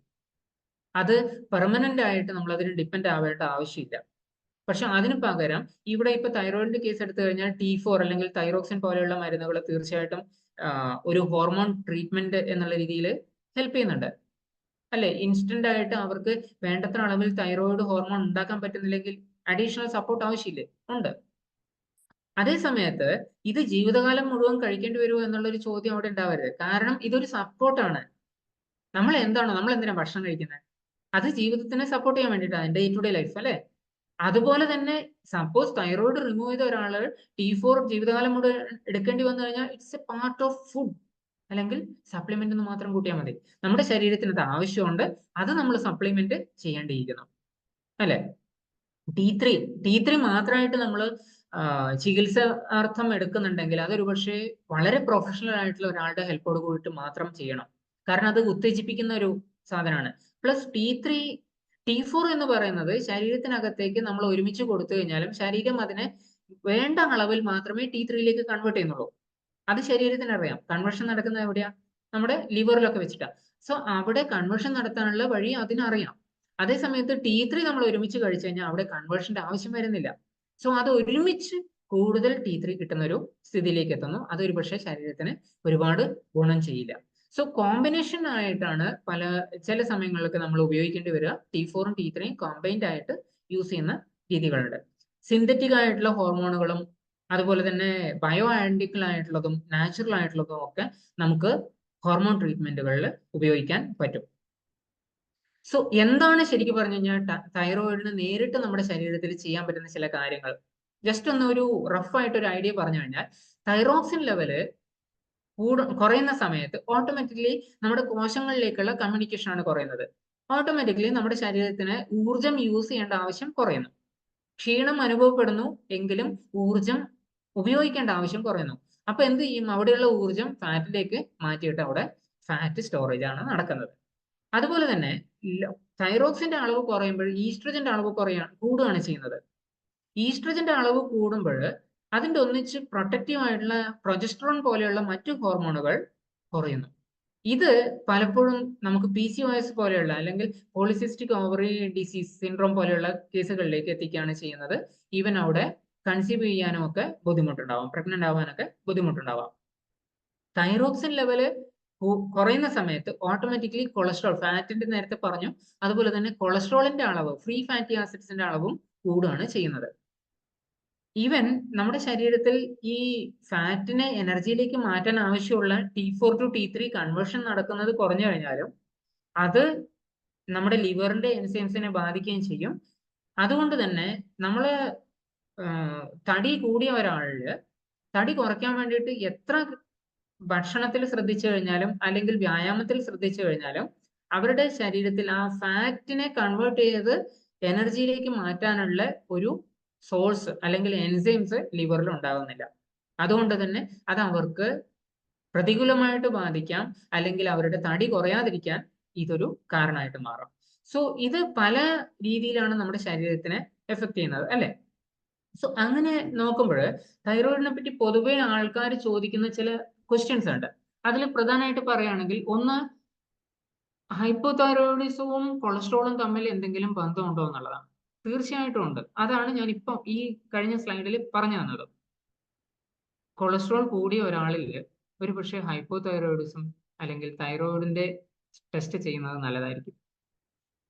അതുപോലെ ഇപ്പോൾ ടെസ്റ്റ് ഒക്കെ നോർമൽ ആണ്, അങ്ങനെയാണെങ്കിലും എനിക്ക് സിംറ്റംസ് മാറിയിട്ടില്ല എങ്കിൽ തീർച്ചയായിട്ടും ഈ സിംറ്റംസ് മറ്റു പലതുമായിട്ടും ബന്ധപ്പെട്ടിട്ടുള്ളതാണ്. ഇത്തരം സിംറ്റംസിനെ അനലൈസ് ചെയ്തിട്ട് എന്താണ് ആക്ച്വൽ കോസ്, തൈറോയിഡ് അല്ലെങ്കിൽ മറ്റെന്താണ് കാരണം എന്നുള്ളത് ഒന്ന് മനസ്സിലാക്കാൻ വേണ്ടിയിട്ട് ഒരുപക്ഷെ ഒരു പ്രൊഫഷണലിന്റെ ഹെൽപ്പ് എടുക്കുന്നത് നല്ലതായിരിക്കും. ഇത്തരം ടാബ്ലറ്റുകളും മരുന്നുകളും ഒക്കെ നമ്മൾ കഴിച്ചുകൊണ്ടിരിക്കുമ്പോൾ ഇത് നമുക്ക് സൈഡ് എഫക്ട് ഉണ്ടാക്കും എന്നുള്ളതാണ് വേറൊരു ചോദ്യം. സൈഡ് എഫക്ട് ഉണ്ടാക്കുന്നതല്ല, സിന്തറ്റിക് ഹോർമോൺ ആണെങ്കിൽ ഒരുപക്ഷെ കുറച്ച് നമുക്ക് അതിനോട് റെസിസ്റ്റൻസ് ക്രിയേറ്റ് ചെയ്യാം എന്നല്ലാതെ ഇതൊരു സൈഡ് എഫക്ട് ഉണ്ടാക്കുന്ന രീതിയിലല്ല. ഇത് ഹോർമോൺ സപ്പോർട്ടിംഗ് ആണ് എന്ന് മനസ്സിലാക്കുക. പ്രത്യേകിച്ചും ഒരു മരുന്നിനെ നമ്മൾ മരുന്നായിട്ട് കാണുമ്പോൾ അത് നമ്മുടെ ശരീരത്തിനെ സപ്പോർട്ട് ചെയ്യുന്ന രീതിയിലാണെന്ന് മനസ്സിലാക്കുകയും കൂടി വേണം. നമ്മൾ അതിനെ ഡിപ്പെൻഡന്റ് ആവുക അല്ലെങ്കിൽ അതിനെ ആശ്രയിക്കേണ്ടി വരിക എന്ന് പറയുന്നത് ഒരു മോശം കാര്യമായിട്ട് എല്ലാ സ്ഥലത്തും കാണേണ്ടതില്ല. ഓക്കെ, ഗോയിട്രോജൻസിനെ പറ്റിയിട്ടാണ് പിന്നെ പല ആൾക്കാരും ഞാൻ ഇന്ന് പച്ചക്കറികൾ ഒഴിവാക്കണോ എന്ന് ചോദിക്കാറുണ്ട്. തീർച്ചയായിട്ടും പച്ചക്കറികളെ പറ്റി വളരെ ഡീറ്റെയിൽ ആയിട്ട് ഞാൻ ആ ഗോയിട്രോനെ പറ്റി സംസാരിച്ചപ്പോൾ പറഞ്ഞു, എല്ലാം ഒഴിവാക്കേണ്ടതില്ല. വേവിച്ച് കഴിക്കുക എന്ന് പറയുന്നതാണ് വളരെ അതിൽ എഫക്റ്റീവ് ആയിട്ട് നമുക്ക് ചെയ്യാൻ പറ്റുന്ന ഒരു കാര്യം. അതുപോലെ തന്നെ അളവ് മറ്റ് പല ഭക്ഷണത്തിന്റെയും കൂടെ കമ്പൈൻ ചെയ്തിട്ട് കഴിക്കുക എന്നുള്ളത് ശ്രദ്ധിക്കാം. നമുക്ക് ഈ മരുന്നുകളൊന്നും ഇല്ലാതെ തൈറോയിഡ് ഹെൽത്ത് വീണ്ടെടുക്കാൻ പറ്റുമോ? ഈ ഒരു ചോദ്യത്തിന് പലപ്പോഴും നമ്മുടെ ജീവിതശൈലി രോഗം അല്ലെങ്കിൽ അങ്ങനെ ഒരു കണ്ടീഷനാണ് തൈറോയിഡിന് തിരിച്ച് ആരോഗ്യത്തിലേക്ക് വരാൻ പറ്റും എന്നുണ്ടെങ്കിൽ നമുക്ക് അവിടെ മരുന്നുകൾ ഒഴിവാക്കാൻ പറ്റും. പക്ഷെ അതിന് സമയം എടുക്കുന്നുണ്ടാവും. കാരണം ഒരു ദിവസം കൊണ്ട് വരുന്ന ഒരു രോഗമല്ല, ഒരു വൈറസ് വന്നിട്ട് വന്ന ഒരു രോഗമല്ല. അങ്ങനെയാണെങ്കിൽ ഈ വൈറസോ അല്ലെങ്കിൽ മറ്റ് സാധനങ്ങളോ ഇവിടുന്ന് പോകാനില്ല, ശരീരത്തിന്റെ ആരോഗ്യവും വീണ്ടെടുക്കുകയാണ് വേണ്ടത് എന്ന് മനസ്സിലാക്കുക. അതുപോലെ തന്നെ പിന്നെ ഒരു ചോദ്യം വരുന്നതാണ്, ഞാനിപ്പോ തൈറോയിഡിന്റെ മെഡിക്കേഷൻസ് ഒക്കെ തുടങ്ങി കഴിഞ്ഞാൽ ഇത് ജീവിതകാലം മുഴുവൻ എടുക്കേണ്ടി വരുമോ? ജീവിതകാലം മുഴുവൻ എടുക്കേണ്ടി വന്നു കഴിഞ്ഞാൽ എന്താ ബുദ്ധിമുട്ട്? ഭക്ഷണം കഴിക്കുന്ന പോലെ കഴിച്ചൂടെ? എന്നാൽ നമുക്ക് ആരോഗ്യത്തിന് വേണ്ടത് ചെയ്തുകൊണ്ട് വേണം നമ്മൾ അതിനെ കാണാൻ വേണ്ടിയിട്ട്. ഒരു പക്ഷേ 125 mg തൈറോക്സിൻ എടുക്കുന്ന ഒരാൾക്ക് 100 mg-യിലേക്കോ 75 mg-യിലേക്കോ ഈവൻ അതിനെ പൂർണ്ണമായിട്ടും ഒഴിവാക്കാനോ പറ്റുന്നത് തൈറോയിഡിന്റെ ആരോഗ്യം വീണ്ടെടുക്കാൻ പറ്റുന്നതുകൊണ്ടാണ്. അങ്ങനെയുള്ള ആളുകൾക്ക് ഒരുപക്ഷെ പിന്നീട് മെഡിസിൻസ് ആവശ്യമായി വരില്ല. മേ ബി ഒരു റെഗുലർ ചെക്കപ്പ് മാത്രമേ ആവശ്യമുള്ളൂ ഹെൽത്ത് വാച്ച് ചെയ്യാൻ വേണ്ടിയിട്ട്. അതേ സമയത്ത് ചില ആളുകളിൽ ഈ തൈറോയിഡ് സപ്പോർട്ട് വേണ്ടി വരുവാണ്, ഹോർമോൺസ് വേണ്ടി വരുവാണെങ്കിൽ തീർച്ചയായിട്ടും എടുക്കാൻ ഒരു അന്താളിപ്പും വേണ്ട. It's a part of our hormone system. കാരണം അങ്ങനെ ചെയ്യുമ്പോൾ മറ്റു പല ഇഷ്യൂസും വരാതിരിക്കാൻ വേണ്ടിയിട്ട് തൈറോയിഡിനെ നമ്മൾ ഹെൽപ്പ് ചെയ്യാൻ പറ്റും. എല്ലാ കോശങ്ങളെയും, കഴിഞ്ഞ സെഷനിൽ പറഞ്ഞിട്ടുണ്ടായിരുന്നു, എല്ലാ കോശങ്ങളെയും വളരെ നന്നായിട്ട് ഹെൽപ്പ് ചെയ്യുന്ന ഒരാളാണ് തൈറോയിഡ്. സോ അതിന്റെ ജനറ്റിക് ലെവലിലുള്ള ഒരു സ്ട്രക്ചറിനും അതുപോലെ തന്നെ അതിന്റെ ഊർജ്ജ വിനിയോഗത്തിനും, എല്ലാ ടിഷ്യൂവിന്റെയും ഊർജ്ജ വിനിയോഗത്തിനും ഒക്കെ ഇത് ആവശ്യമുണ്ടെങ്കിൽ നമ്മൾ അതിന്റെ സപ്പോർട്ട് എടുത്തുകൊണ്ട് തന്നെ ഒരുപക്ഷെ ജീവിതശൈലി മാറ്റങ്ങൾ തുടങ്ങേണ്ടിയിരിക്കുന്നു. അതിനെ മോശമാക്കാതിരിക്കാൻ വേണ്ടിയിട്ട് എന്താണോ അതിന് കാരണം ഉണ്ടായത് ആ കാരണങ്ങളെ റിമൂവ് ചെയ്യാൻ വേണ്ടിയിട്ട് തീർച്ചയായിട്ടും ശ്രദ്ധിക്കാൻ വേണം. Thank you. Back to host. Thank you sir. തീർച്ചയായും ഒരു ഹോളിസ്റ്റിക് കൺട്രോളർ ആണ് ശരിക്കും നമ്മുടെ തൈറോയിഡ് എന്ന് വേണം ചിന്തിക്കാൻ, അല്ലെ? എല്ലാ കോശങ്ങളെയും സമഗ്രമായി പരിരക്ഷിക്കുന്നതിൽ ഏറ്റവും കൂടുതൽ പ്രാധാന്യം കൊടുക്കുന്ന ഒരു അവയവം. പ്ലാന്റ് ബേസ്ഡ് ആയിട്ടുള്ള ഫുഡാണ് അത് പെട്ടെന്ന് ക്യൂർ ചെയ്യാൻ നല്ലത് എന്നുള്ള ഒരു അഭിപ്രായം, അങ്ങനെയല്ലേ സാർ പറഞ്ഞത്? അപ്പൊ അതാണ് നമ്മൾ ചെയ്യേണ്ടത്. അത് വളരെ ശ്രദ്ധിച്ച് ചെയ്യണം എന്നുള്ളതാണ്. ഓക്കെ, എന്തെങ്കിലുമൊക്കെ സംശയങ്ങൾ, എന്തെങ്കിലുമൊക്കെ റെഫറൻസ് ഒക്കെ ഉണ്ടെങ്കിൽ പറയും. ശരി, പറയും. ഡോക്ടർ പറഞ്ഞല്ലോ സ്ട്രെസ് മാനേജ്മെന്റിന് ഇപ്പം നല്ല ഫ്രണ്ട്ഷിപ്സും അതുപോലെ പാട്ട് കേൾക്കുന്നതും എന്റർടൈൻമെന്റും ഒക്കെ ഹെൽപ്പ് ചെയ്യും. ഉം. പക്ഷെ ചില പാട്ടുകൾ അല്ലെങ്കിൽ ചില സിനിമകൾ കാണുമ്പോൾ ട്രോമ ഇൻഡ്യൂസ് ചെയ്യുന്നതായിട്ട് കാണുന്നുണ്ട്. ഇപ്പൊ അത് തീർച്ചയായിട്ടും ഇമോഷണലി അത് എന്തൊക്കെയോ ഇമോഷൻസ് പ്രോസസ് ചെയ്യാൻ വേണ്ടിയിട്ട് സിനിമ കാണാറുണ്ട്. പക്ഷെ ചിലത് കാണുമ്പോൾ അത് ദിവസം തന്നെ ചിലപ്പോ പോയി ആവശ്യമില്ലാത്ത കിട്ടും ചിന്തകളിലേക്ക് പോയി. അപ്പം എത്തരത്തിലുള്ള പാട്ടുകളും സിനിമകളും ആണ് നമ്മളെ സ്ട്രെസ് കുറയ്ക്കാനായിട്ട് സഹായിക്കും? ഞാൻ കുറച്ച് നേരത്തെ അത് ഫ്രണ്ട്സ് സർക്കിളിനെ പറ്റി പറഞ്ഞപ്പോൾ പറഞ്ഞിട്ടുണ്ടായിരുന്നു. ചില ഫ്രണ്ട്സ് നമ്മുടെ ഫാമിലിയേക്കാൾ കൂടുതൽ നമ്മളോട് അടുത്തവരായിരിക്കും. അതുപോലെ തന്നെ ചില ഫാമിലി നമ്മുടെ ദൂരെയുള്ള ശത്രുവിനേക്കാൾ മോശമായിട്ടും നമുക്കുണ്ടാവും. ഇത് എന്തുകൊണ്ടാണെന്ന് വെച്ച് കഴിഞ്ഞാൽ നമ്മുടെ ശരീരത്തിൽ അല്ലെങ്കിൽ നമ്മുടെ മനസ്സിൽ അത് ഇൻഡ്യൂസ് ചെയ്യുന്ന പോസിറ്റിവിറ്റി ആണോ നെഗറ്റിവിറ്റി ആണോ എന്നുള്ളതുകൊണ്ടാണ്. പോസിറ്റീവ് ഇൻഡ്യൂസ് ചെയ്യുന്ന പാട്ടുകളാണെങ്കിൽ തീർച്ചയായിട്ടും അത് കാണുക അല്ലെങ്കിൽ അത് കേൾക്കുക. അതേ സമയത്ത് ചില പാട്ടുകൾ ഉണ്ടാവും, അതിന്റെ സീൻ നമുക്ക് കാണാനേ കൊള്ളില്ല. അതേ സമയത്ത് പാട്ട് വളരെ മെലോഡിയസ് അല്ലെങ്കിൽ നമുക്ക് വളരെ എന്റർടൈനിങ് എന്നല്ല, നമ്മളെ ഒരു കംഫർട്ടിലേക്ക് എത്തിക്കുന്ന ചില പാട്ടുകളുണ്ട്. അപ്പൊ അങ്ങനെയുള്ളത് സെലക്ട് ചെയ്യാൻ വേണ്ടിയിട്ട് നമ്മൾ ശ്രദ്ധിക്കേണ്ടിയിരിക്കുന്നു. ഈ പണ്ട് ഞാൻ എൻ്റെ പേഴ്സണൽ അനുഭവം പറയുകയാണെങ്കിൽ, പണ്ട് സോ എന്ന് പറയുന്ന ഒരു സിനിമ ഉണ്ടായിരുന്നു, SAW, സോ. അത് ഞാൻ കണ്ടിട്ടുണ്ട്, പക്ഷെ ഭയങ്കര ഡിസ്റ്റർബിംഗ് ആണ്.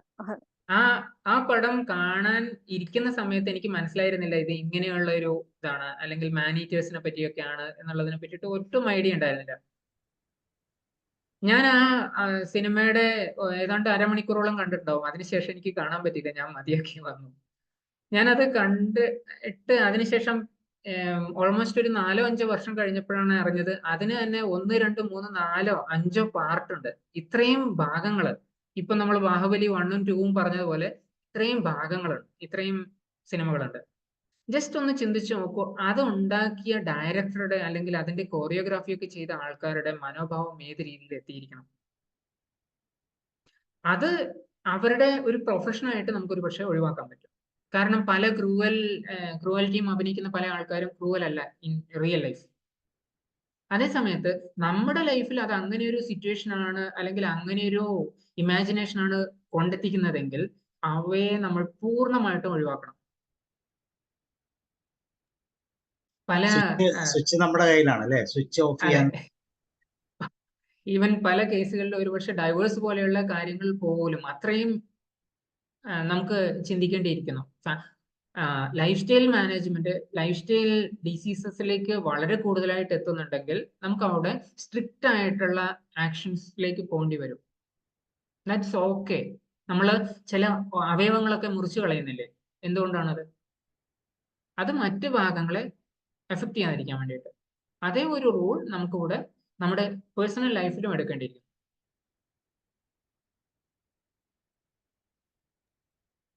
Thank you doctor. പിന്നെ ഈ പറഞ്ഞ പോലെ ത്രില്ലർ മൂവീസ് അല്ലെങ്കിൽ അതുപോലുള്ള സിനിമകൾ കാണുമ്പോൾ, പേടിപ്പെടുത്തുന്ന സിനിമകൾ കാണുമ്പോൾ എനിക്ക് പേഴ്സണലി ഫീൽ ചെയ്തിട്ടുള്ളത്, എന്ത് പ്രശ്നം ഉണ്ടെങ്കിലും അത് മറന്നു പോകും. അതിനകത്ത് ഭയങ്കരമായിട്ട് ഇൻവോൾവ്മെന്റ് കിട്ടുന്നുണ്ട്. അത് മറ്റ് ലൈറ്റ് ഹാർട്ടഡ് മൂവീസ് കാണുന്നു, ലൈക്ക് ഇപ്പം ആ ഒരു ഗെറ്റ് അവേ ശരിക്കും മറ്റു മൂവീസിൽ കിട്ടുന്നുണ്ട്. പക്ഷെ എനിക്ക് തോന്നുന്നു അത് കാണുമ്പം നെഗറ്റീവ് ഹോർമോൺസ് നമ്മുടെ ശരീരത്തിൽ ഉൽപ്പാദിപ്പിക്കപ്പെടുന്നുണ്ടെന്ന് തോന്നുന്നു, അല്ലെ? തീർച്ചയായിട്ടും അതിനെ ചെയ്യാൻ പറ്റുന്ന ഒരു പ്രധാനപ്പെട്ട റൂൾ എന്ന് പറയുന്നത്, തമ്പ് റൂൾ എന്ന് പറയുന്നത്, ഈവനിങ് അവേഴ്സിൽ നമ്മൾ ഇങ്ങനെയുള്ളതിന് സമയം കൊടുക്കാതിരിക്കുക. ഈവനിങ് അവേഴ്സിൽ നമ്മൾ എന്തൊക്കെ ത്രില്ലിങ്ങോ അല്ലെങ്കിൽ എത്രത്തോളം നല്ലതാണെന്ന് പറഞ്ഞു കഴിഞ്ഞാലും 10:30-ക്കൊക്കെയുള്ള ഷോന് പോയിട്ട് ഹൗസ്ഫുൾ ആയിട്ട് ഉള്ള സന്ദർഭങ്ങൾ അതൊരുപക്ഷെ പലരുടെയും ജീവിതത്തിൽ ഉണ്ടാവുമായിരിക്കും.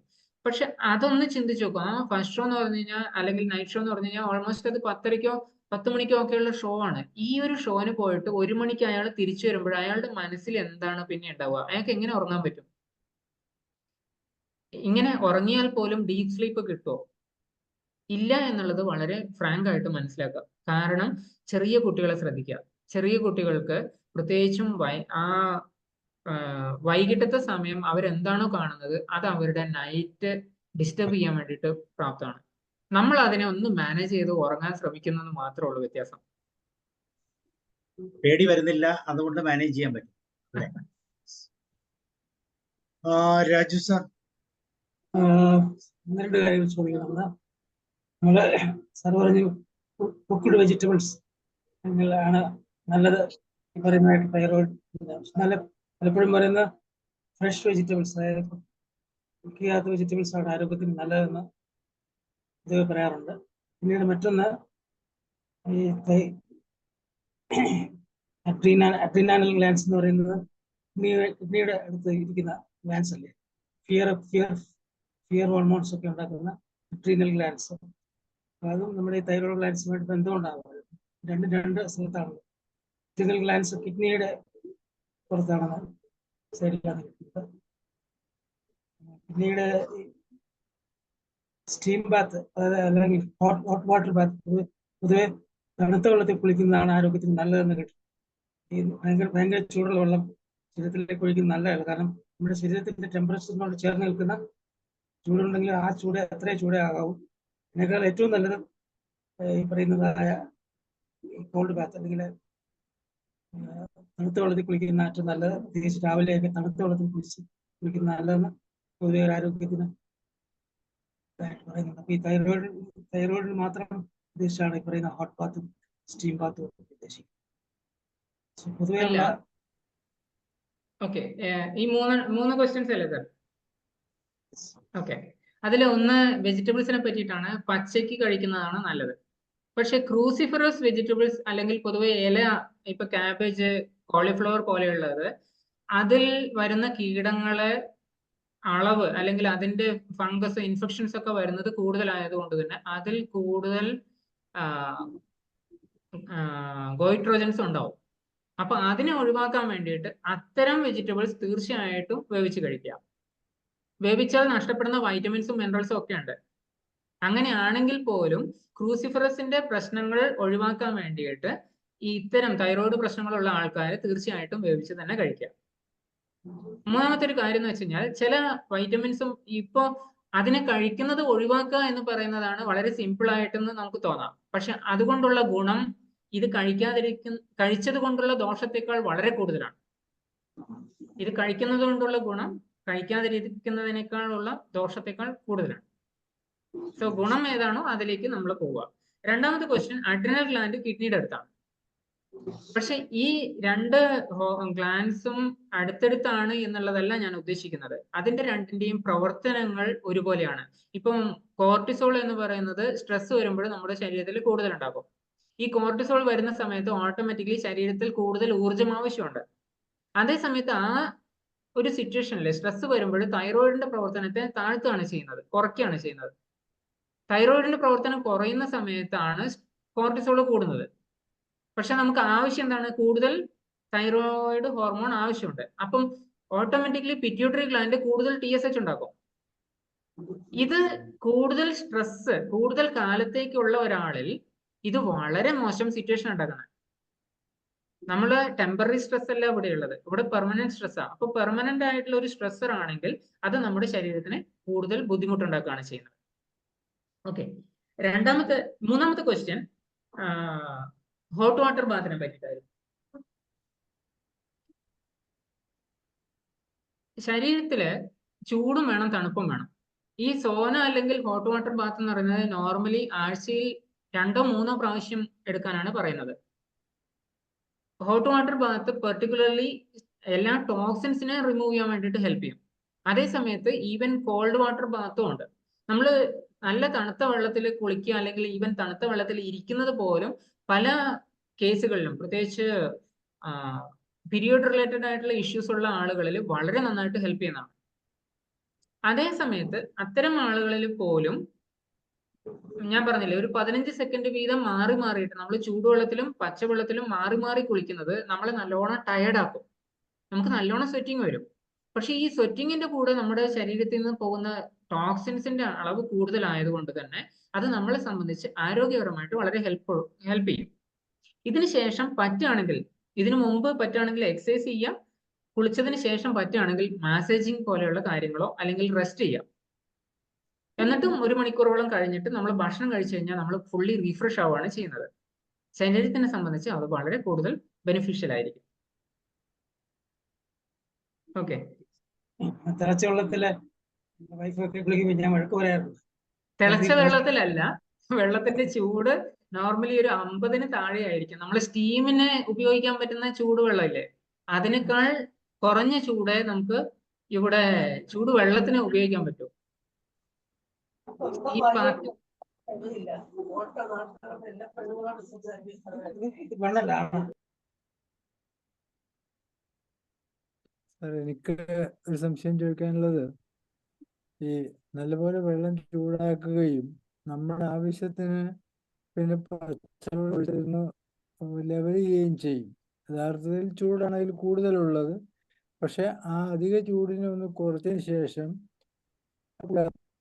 അതിന് വശവശങ്ങൾ എന്തെങ്കിലും ഉണ്ടോ? ചൂട് കുറച്ചു കഴിഞ്ഞാൽ ബുദ്ധിമുട്ടില്ല. നമ്മുടെ ശരീരത്തിന് താങ്ങാവുന്ന ചൂടേ ഉപയോഗിക്കാൻ പാടുള്ളൂ. ഓക്കെ. നമ്മുടെ ശരീരത്തിന് അത് നമ്മൾ ചൂടുവെള്ളം ഒന്നുകിൽ വെള്ളം ആ രീതിയിലേക്ക് ചൂടാക്കാം, അല്ലെങ്കിൽ നല്ലോണം തിളച്ച വെള്ളം തണുത്ത വെള്ളമായിട്ട് മിക്സ് ചെയ്തിട്ട് അതിനെ നോർമൽ ലെവലിലേക്ക് എത്തിക്കാം. ഈവൻ അങ്ങനെ കുളിക്കുന്ന സമയത്ത് മഗ്നീഷ്യം സോൾട്ട് പോലെയുള്ള സാധനങ്ങൾ, എന്താ ഉപ്പിന്റെ വെറൈറ്റികളുണ്ട്, മഗ്നീഷ്യം സൾഫേറ്റ് പോലെയുള്ള ഇത്തരം സാധനങ്ങൾ ഉപയോഗിക്കുന്നത് പോലും ശരീരത്തിന് കൂടുതൽ ഗുണം ചെയ്യും.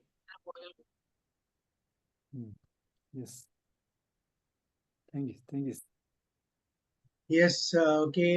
ജോഷ് സർ, ഷേർലി മാം എന്തെങ്കിലും പറയൂ. നല്ല ക്ലാസ് ആയിരുന്നു. പിന്നെ എനിക്കിനി ചോദിക്കാനുള്ളത്, ഈ തൈറോയിഡ് റിലേറ്റഡ് ആയിട്ട് ഓവർ വണ്ണം വെക്കുന്നവർക്ക് എന്തെല്ലാം ചെയ്താലും വണ്ണം കുറയുന്നില്ല. അതിനെ ഓവർകം ചെയ്യാൻ എന്തെങ്കിലും ടിപ്സ് പറഞ്ഞു തരാമോ? ഹലോ. തൈറോയിഡിന്റെ കംപ്ലൈന്റ് ഉണ്ട്. അപ്പൊ ഡയറ്റ് കംപ്ലീറ്റ് ഡയറ്റ് എന്ന് വെച്ചാൽ ഒരു നേരമൊക്കെ വളരെയധികം കുറച്ചാലും ആ ഇത് വെയിറ്റ് ഒട്ടും കുറയുന്നില്ല. അതെങ്ങനെ ഓവർകം ചെയ്യാൻ പറ്റും? വെയിറ്റ് കുറക്കാൻ വേണ്ടത് ശരീരത്തിന്റെ എല്ലാ കോശങ്ങളും പ്രവർത്തിക്കാൻ തുടങ്ങുകയാണ്. അപ്പൊ അതിന് വേണ്ടത് ഒന്ന് വ്യായാമം തന്നെയാണ്. അല്ല, അതെല്ലാം ചെയ്തു.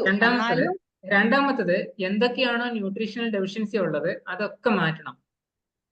നമ്മള് വെറുതെ ഡോക്ടർ പറഞ്ഞല്ല, ലിവർലി സിങ്ക് അങ്ങനെ വേറെ എന്തോ ഒരു ഇതിൽ കൂടിയാണ് അത് വണ്ണം കുറയാത്തത് എന്നുള്ളത്. അതെ. അപ്പൊ അതിന് എങ്ങനെ ഓവർകം ചെയ്യാൻ എന്തെങ്കിലും ചെറിയ ടിപ്സ് എന്തെങ്കിലും ഉണ്ടോ എന്നാണ് ചോദിച്ചത്. അതിനു വേണ്ട സപ്ലിമെന്റ്സ് കഴിക്കണം. അല്ലെങ്കിൽ നമ്മളിപ്പോ ബ്രസീൽ നട്ട് പോലെയുള്ള സപ്ലിമെന്റുകളില് നട്ട്സില് സെലീനിയം കൂടിയ അളവിലുണ്ട്. അപ്പൊ ഈ T4 to T3 കൺവേർഷൻ വളരെ ഹെൽപ്പ് ചെയ്യുന്ന സാധനമാണ് ബ്രസീൽ നട്ട്. 3-4 ബ്രസീൽ നട്ട് ഒരു ദിവസം കഴിക്കുന്നുണ്ടെങ്കിൽ അവർക്ക് പൊതുവെ സെലീനിയം ഡെഫിഷ്യൻസി ഉണ്ടാവില്ല. അതുപോലെ തന്നെ അയണിന്റെ ബ്രസീൽ നട്ട് എന്ന് പറഞ്ഞത് നട്ട്സ് ആണ്, വാങ്ങിക്കാൻ കിട്ടും. അതെ. അതുപോലെ തന്നെ മാഡത്തിന്റെ കേസിൽ ഓൾറെഡി കഴിഞ്ഞ പ്രാവശ്യം സംസാരിച്ചിരുന്നു. അല്ല, എന്റെ അല്ല, എനിക്ക് വേണ്ടിയിട്ടല്ല ഞാനിത് ചോദിച്ചത്. എനിക്ക് ഓവർ വെയിറ്റ് ഒന്നുമില്ല. ഞാൻ പറയട്ടെ. ഇപ്പൊ ഹീമോഗ്ലോബിൻ കുറഞ്ഞ ആൾക്കാരില് ആണ് ഞാൻ നേരത്തെ പറഞ്ഞ സിങ്കിന്റെ കുറവുണ്ടാവും. ഓട്ടോമാറ്റിക്കലി അത് നമ്മുടെ ശരീരത്തിന് ദോഷകരമായിട്ട് ബാധിക്കും. സോ എവിടെയാണോ ഡെഫിഷ്യൻസി ഉള്ളത്, വൈറ്റമിൻ ഡി കുറവുള്ള ആൾക്കാരിൽ അവരുടെ ജനിതക ലെവലിലുള്ള കോശങ്ങളുടെ വർക്കിംഗ് കറക്റ്റായിട്ട് നടക്കുന്നുണ്ടാവില്ല. അപ്പൊ ഇതൊക്കെ നമ്മൾ പൂർത്തീകരിക്കുക എന്നുള്ളത് വളരെ അത്യാവശ്യമാണ്. അതുകൊണ്ടാണ് പറഞ്ഞത്, പല ആൾക്കാരും വളരെ കൂടുതലായിട്ട് വണ്ണമുള്ള ആൾക്കാര് വണ്ണം കുറക്കാൻ വേണ്ടിയിട്ട് എളുപ്പത്തിൽ ചെയ്യുന്ന 1-2 കാര്യങ്ങൾ എന്ന് വെച്ച് കഴിഞ്ഞാൽ ഭക്ഷണം ഒന്ന് കുറക്കുക, അതുപോലെ തന്നെ നല്ലോണം ജിമ്മിൽ പോയിട്ട് സ്ട്രെസ് ഔട്ട് ചെയ്യുക എന്നുള്ളതാണ്. പക്ഷെ ഇത് ശരീരത്തിന് പാരമ്പര്യമായിട്ട് ബന്ധമുണ്ടോ ഈ ശരീരം തടിക്കുന്നത്? പാരമ്പര്യം എന്ന് പറയുന്നത് നേരിട്ട് ബന്ധപ്പെടുത്താൻ പറ്റുന്ന ഒന്നല്ല മാഡം. പാരമ്പര്യം എന്ന് പറയുന്നത് ശരിക്കും പറഞ്ഞു കഴിഞ്ഞാൽ നമ്മളിപ്പോ ഒരു ഗൺ ലോഡ് ചെയ്ത് വെച്ചിട്ടുണ്ടെന്ന് മാത്രമേ ഉള്ളൂ. നമ്മൾ അതിന്റെ ട്രിഗർ പ്രസ് ചെയ്യുന്നത് ലൈഫ് സ്റ്റൈൽ കൊണ്ട് തന്നെയാണ്. ആ ട്രിഗർ എപ്പോഴാണ് പ്രസ് ചെയ്യുന്നത് അന്നേരമാണ് അത്.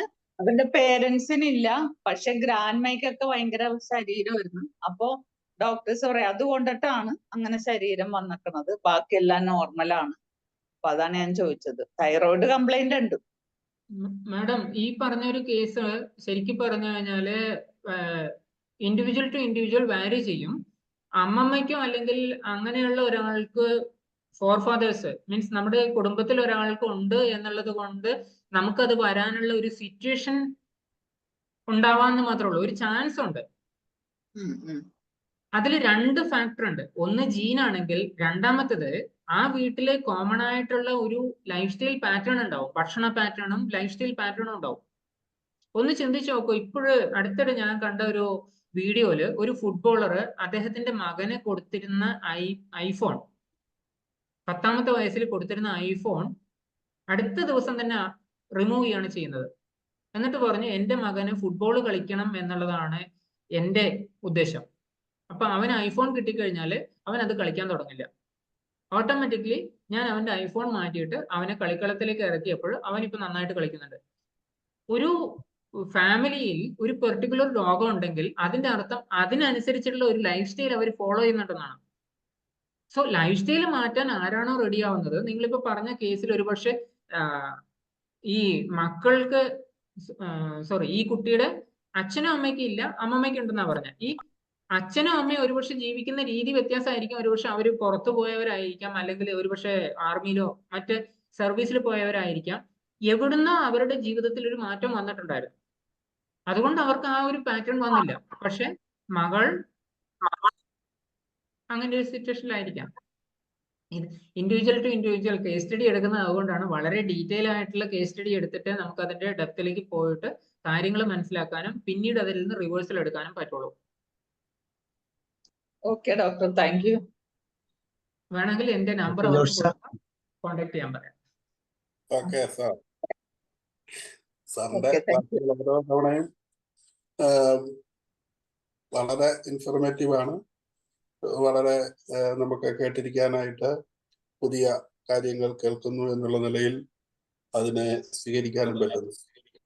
എനിക്ക് ഈ ഓരോ ക്ലാസ്സുകളും കഴിയുമ്പോൾ, സാറിന്റെ ക്ലാസ് മാത്രമല്ല, ഇങ്ങനെയുള്ള ഇൻഫർമേഷൻസ് ലഭിച്ചു കഴിയുമ്പോൾ ഉള്ളിൽ തോന്നുന്ന ഒരു സംശയമാണ് ഇപ്പോൾ ചോദിക്കാൻ ആഗ്രഹിക്കുക.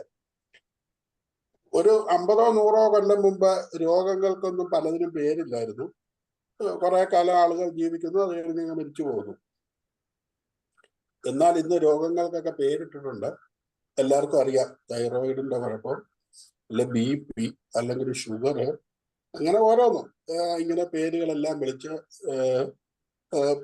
എന്നിട്ട് ഏത് വൈദ്യശാസ്ത്ര ശാഖയാണെങ്കിലും, ഇനി നാച്ചുറോപ്പതി മുതൽ മോഡേൺ മെഡിസിൻ വരെ ഇതിന്റെ ചില കാരണങ്ങളൊക്കെ പറയും, ചില പരിഹാരങ്ങളൊക്കെ പറയും.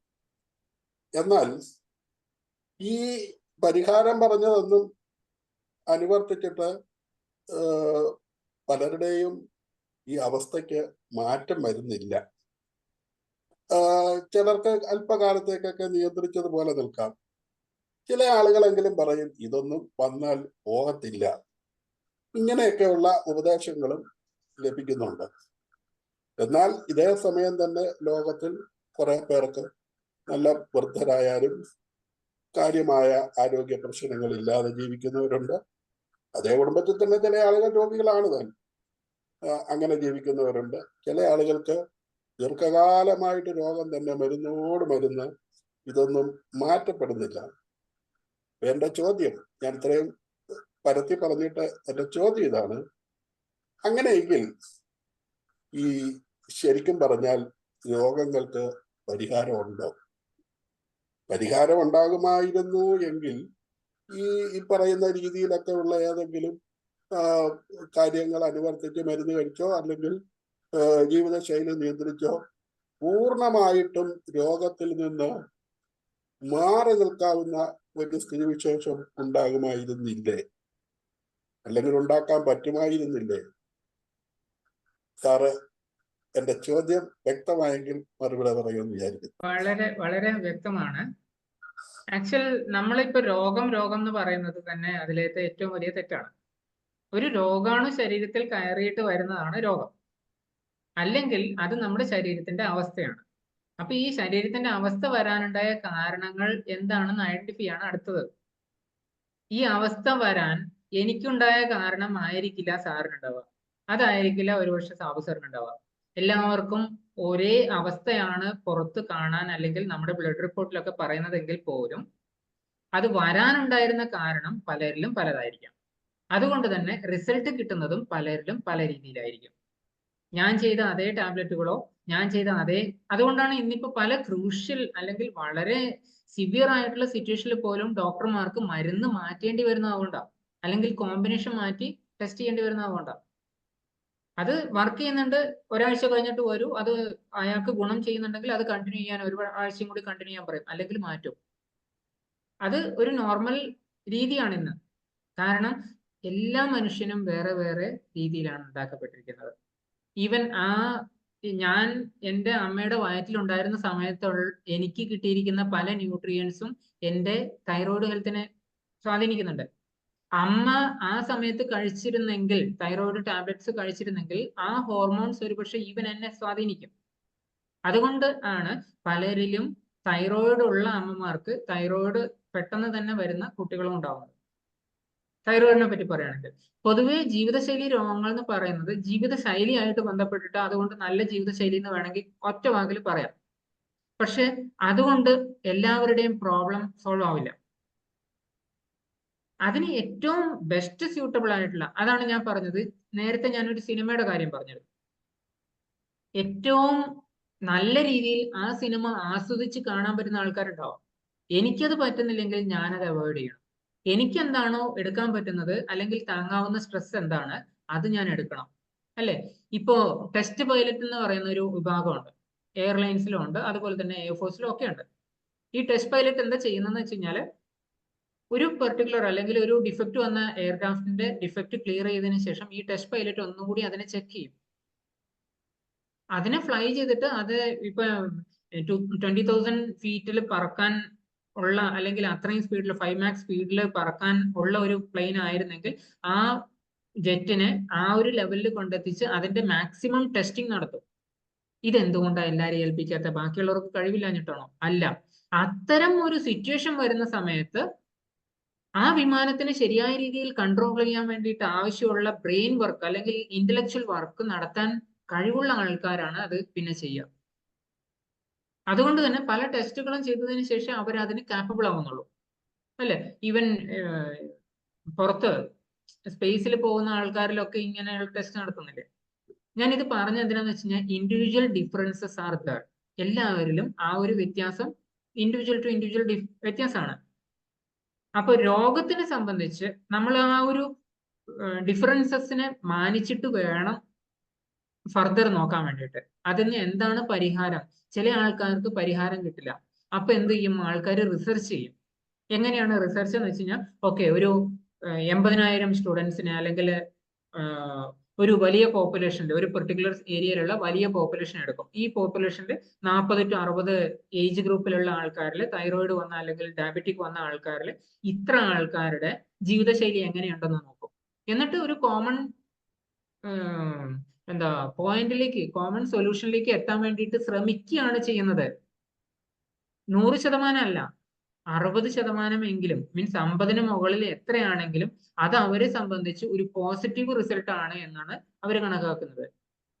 എന്നിട്ടാണ് അതിന്റെ സ്റ്റഡീസ് പിന്നെ പുറത്തേക്ക് വിടുന്നതും അതിനനുസരിച്ച് ആളുകൾ അവരുടെ പാറ്റേൺ ഒന്ന് മാറ്റാൻ ശ്രമിക്കേണ്ടതും. 100% വർക്ക് ചെയ്യുന്ന ഒന്നും ലോകത്തില്ല. ഓക്കെ. അപ്പൊ അവസാനം പറഞ്ഞ അതില് എന്റെ ചോദ്യത്തിന്റെ നല്ലൊരു ഉത്തരവുണ്ട്. എങ്കിലും ഞാൻ ഇന്നൂടെ ചോദിച്ചോട്ടെ, ഇപ്പോ ഓരോ മേഖലയിലുള്ളവർ പല വിദഗ്ധന്മാരുണ്ട്. ഞാൻ എന്നിട്ട് ഇപ്പൊ ഈ ചോദ്യം ചോദിക്കാനുള്ള കാര്യം എന്നാന്ന് അവസാനം പറയാം. അതായത് ഇപ്പോ അലോപ്പതി ഡോക്ടർ, നമ്മളെ എക്സാമ്പിൾ ആണ് പറയുന്നത്, അദ്ദേഹം ഒരു ഹൃദ്രോഗ വിദഗ്ധനാണ്. ഹൃദ്രോഗ വിദഗ്ധനായ ഡോക്ടർക്ക് ഹൃദ്രോഗം വന്നാൽ എന്താണ് അതിന്റെ അർത്ഥം? അയാൾക്ക് അറിയാൻ മേലായിട്ടാണ്. അയാൾ നമ്മളെ ക്ലാസ് എടുത്തൊക്കെ ഉപദേശിച്ചു, നിങ്ങൾക്ക് ഹൃദ്രോഗം വരാതിരിക്കണമെങ്കിൽ, നിങ്ങളുടെ ഹൃദയത്തെ സംരക്ഷിക്കണമെന്നുണ്ടെങ്കിൽ. ഇനി അതുപോലെ തന്നെ ഒരു നാച്ചുറോപ്പതി ഡോക്ടർ, പ്രകൃതിയെ കൂടുതൽ സ്നേഹിച്ചുകൊണ്ട് ശരീരത്തെ അധികം ദ്രോഹിക്കുന്ന ഇംഗ്ലീഷ് മരുന്നൊക്കെ ഉപേക്ഷിച്ചിട്ട് ജീവിക്കുന്ന ഒരാളിന് അയാളുടെ ശരീരം വളരെ വെരിവെല്ലായിട്ട് ദീർഘകാലം ഇരിക്കാതെ വരുന്ന കേസുകൾ ഇല്ലേ? തീർച്ചയായിട്ടും രീതിയിൽ ഇല്ലേ? അപ്പൊ ഇതൊക്കെ എന്താണ് ഇതിലൂടെ അർത്ഥം വയ്ക്കേണ്ടത്? ഞാൻ ചോദിക്കുന്നത്, ഇതൊന്നും മാറുന്നില്ല സുഹൃത്തെ. ഓരോരുത്തരുടെയും ശരീരം പല രീതിയിലാണ്. കുറെ കാലമൊക്കെ നമുക്ക് തടഞ്ഞു നിർത്താം. കയ്യിൽ കാശുണ്ടെങ്കിൽ കുറച്ചുകൂടെ കൂടുതൽ കാലം ചിലതുകൊണ്ട് ഇതാണോ അതിന്റെ ഉത്തരവ് എന്നുള്ളതാണ് എൻ്റെ ഒരു ചോദ്യം. ഇനി ഞാൻ ഇപ്പൊ ഇത് ചോദിക്കാനുള്ള കാര്യം ഇന്നലെ മിനിഞ്ഞാന്നുണ്ടായ ഒരു കാർഡിയാക് സർജന് അല്ലെങ്കിൽ ഈവൻ ഹാർട്ടുമായിട്ട് ബന്ധപ്പെട്ടിട്ടോ അല്ലെങ്കിൽ ഡയബറ്റിക് ചികിത്സ ചെയ്യുന്ന ഒരാൾക്കോ പ്രത്യേകമായിട്ട് അടുത്ത കാലത്തല്ലേ സ്പെഷ്യലിസ്റ്റ് എന്ന് പറയുന്ന കാറ്റഗറി വന്നത്. ഒന്ന് ചിന്തിച്ചു നോക്കൂ, ഈ സ്പെഷ്യലൈസേഷൻ വന്നതിന് ശേഷം നമ്മുടെ ഇടയിലുള്ള സ്പെഷ്യലൈസ്ഡ് രോഗങ്ങളുടെ എണ്ണം കുറയുകയാണോ ചെയ്തത് അല്ല കൂടുകയാണോ ചെയ്തത്? അത് കൂടുകയാണ് പിന്നെ ചെയ്യുന്നത്. ഞാൻ ചെന്നൈയിൽ 2010 പോകുന്ന സമയത്ത് അവിടെ ഒരു ഡയബറ്റിക് സ്പെഷ്യാലിറ്റി ഹോസ്പിറ്റൽ ഉണ്ടായിരുന്നു. ഇപ്പോഴല്ല, 2015 ഞാൻ അവിടുന്ന് വരുമ്പോൾ 3ാമത്തെ ഹോസ്പിറ്റലിന്റെ നിർമ്മാണ പ്രവർത്തനങ്ങൾ തുടങ്ങുകയാണ്. എന്ന് വെച്ച് കഴിഞ്ഞാൽ ചെന്നൈ പോലുള്ള ഒരു സിറ്റിയിൽ നേരത്തെ ഒരു ഡയബറ്റിക് സ്പെഷ്യാലിറ്റി കൺട്രോൾ ചെയ്യാൻ പറ്റുന്ന ആൾക്കാരുടെ എണ്ണമേ ഉണ്ടായിരുന്നുള്ളൂ. ഈ സ്പെഷ്യലൈസേഷൻ വന്നതിന് ശേഷം പിന്നെയും അവിടെ ആളുകളുടെ എണ്ണം കൂടുകയാണ് ചെയ്തത്. സോ ശരിയായ രീതിയിലല്ല ഒരുപക്ഷെ അവിടുത്തെ ചികിത്സകൾ പോയിക്കൊണ്ടിരിക്കുന്നത്. ചെന്നൈയില് ആൾക്കാർ ഈ ഡയബറ്റീസിനെ കാണുന്നത് ഒരുപക്ഷെ ശരിയായ രീതിയിലല്ല. ഇപ്പൊ കാർഡിയാക്ക് ചികിത്സിക്കുന്ന ഒരാൾ അയാൾക്ക് തന്നെ അറ്റാക്ക് വന്നു എന്ന് പറഞ്ഞു കഴിഞ്ഞാൽ അത് ഇമ്പോസിബിൾ ആയിട്ടുള്ള ഒരു കാര്യമല്ല. എക്സ്റേ കണ്ടുപിടിച്ചത് മാഡം ക്യൂറി അല്ലെങ്കിൽ മേരി ക്യൂറിയും അതുപോലെ തന്നെ പിയറി ക്യൂറിയും 2 പേരാണ്. ഇതിൽ ഈ മാഡം ക്യൂറി മരിച്ചത് ഇതേ എക്സ്റേ കൊണ്ടുള്ള ദോഷവശം കൊണ്ടായിരുന്നു. കാരണം അവർ അത് പഠിക്കുന്ന സമയത്ത് തന്നെ അല്ലെങ്കിൽ അതിന്റെ നിർമ്മാണം നടത്തുന്ന സമയത്ത് ഒരുപാട് പ്രാവശ്യം ആ എക്സ്റേയുടെ ഉള്ളിലൂടെ എക്സ്റേ അവരുടെ ശരീരത്തിനുള്ളിലൂടെ പോയിട്ടുണ്ട്. അതിനുശേഷമാണ് അവർ മരിക്കുന്നത്.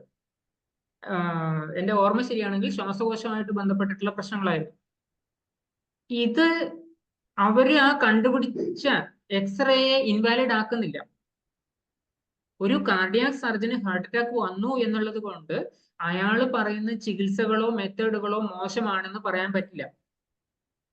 അതിനെ കുറച്ചുകൂടി ജീവിതശൈലി പാറ്റേണിലേക്ക് കൊണ്ടുവന്നിട്ട് എല്ലാവർക്കും പറഞ്ഞു കൊടുക്കേണ്ട രീതി അയാളും മനസ്സിലാക്കണമായിരുന്നു, മറ്റുള്ളവർക്കും പറഞ്ഞു കൊടുക്കണമായിരുന്നു എന്ന് മാത്രമേ അതിനർത്ഥമുള്ളൂ. ഇന്നുള്ള അലോപ്പതി ട്രീറ്റ്മെന്റോ ആയുർവേദിക് ട്രീറ്റ്മെന്റോ പൂർണ്ണമായിട്ടും തെറ്റാണ് എന്നല്ല. അതുകൊണ്ട് മാത്രം നമ്മുടെ ശരീരത്തിന്റെ ബാക്കി അവയവങ്ങളെ നമുക്ക് സപ്പോർട്ട് ചെയ്യാൻ പറ്റിയില്ലേ എന്നുള്ളതാണ് ചോദ്യം. ഇവിടെ പ്രത്യേകിച്ചും ഞാൻ സെഷൻസ് എടുത്തു തുടങ്ങിയത് മുതൽ ഫങ്ഷണൽ മെഡിസിൻ അല്ലെങ്കിൽ ഫങ്ഷണൽ അപ്രോച്ച്, ശരീരത്തിന്റെ പ്രവർത്തനം എങ്ങനെ നടക്കുന്നു എന്നുള്ളത് നോക്കിയിട്ടാണ് ചെയ്യുന്നത്. അല്ലെങ്കിൽ ഗോയിട്രോജൻസിനെ പൂർണ്ണമായിട്ടും ഒഴിവാക്കുക എന്നുള്ളതാണ് ശരിയായ മെത്തേഡ്. ആ മെത്തേഡ് തെറ്റാണെന്ന് മനസ്സിലാക്കുകയും അതിന്റെ ഗുണങ്ങൾ കൂടുതലാണ് ദോഷങ്ങൾ കുറവാണ് എന്നുള്ളത് മനസ്സിലാക്കുകയും ചെയ്തു കഴിഞ്ഞാൽ പിന്നെ എന്ത് ചെയ്യണം? ഗോയിട്രോജൻസിനെ എങ്ങനെ നമ്മുടെ ശരീരത്തിന് അഡാപ്റ്റ് ചെയ്യാൻ പറ്റും, എങ്ങനെ അതുമായിട്ട് ഒത്തുപോകാൻ പറ്റും എന്ന് പഠിക്കണം, അല്ലെ? ആ ഒരു രീതിയിലേക്ക് വരുമ്പോൾ ശരീരത്തിന്റെ മറ്റ് അവയവങ്ങൾക്ക് വേണ്ട സപ്പോർട്ട് അവിടെ കിട്ടുന്നു. ആന്റി ഓക്സിഡന്റ് വിഭാഗത്തിൽ പെടുന്ന സാധനങ്ങളെ നമ്മൾ പൂർണ്ണമായിട്ട് ഒഴിവാക്കി കഴിഞ്ഞാൽ ശരീരത്തിന് ഒരുപാട് ദോഷം ഉണ്ടാവുക. ഇതേപോലെ തന്നെ ഒരു പർട്ടിക്കുലർ രോഗം വന്നു കഴിഞ്ഞാൽ ആ രോഗത്തിന്റെ ഒന്നിച്ച് അല്ലെങ്കിൽ ഒരു അവസ്ഥ വന്നു കഴിഞ്ഞാൽ ഈ അവസ്ഥയെ നമ്മുടെ ഇന്നത്തെ ജീവിതശൈലിക്ക് അനുസരിച്ച് പല ആൾക്കാരും കൺസൾട്ടേഷൻ വരുമ്പോൾ പറയാറുണ്ട്, എനിക്ക് നൈറ്റ് ഡ്യൂട്ടി ആണ്, നൈറ്റ് ഡ്യൂട്ടി എനിക്ക് ഒഴിവാക്കാൻ പറ്റില്ല. ഒരു 3 മാസം കൂടുമ്പോൾ 1 മാസം പൂർണ്ണമായിട്ട് നൈറ്റ് ഡ്യൂട്ടിയാണ്. പല നഴ്സുമാരും ഉണ്ടാവും അങ്ങനെ.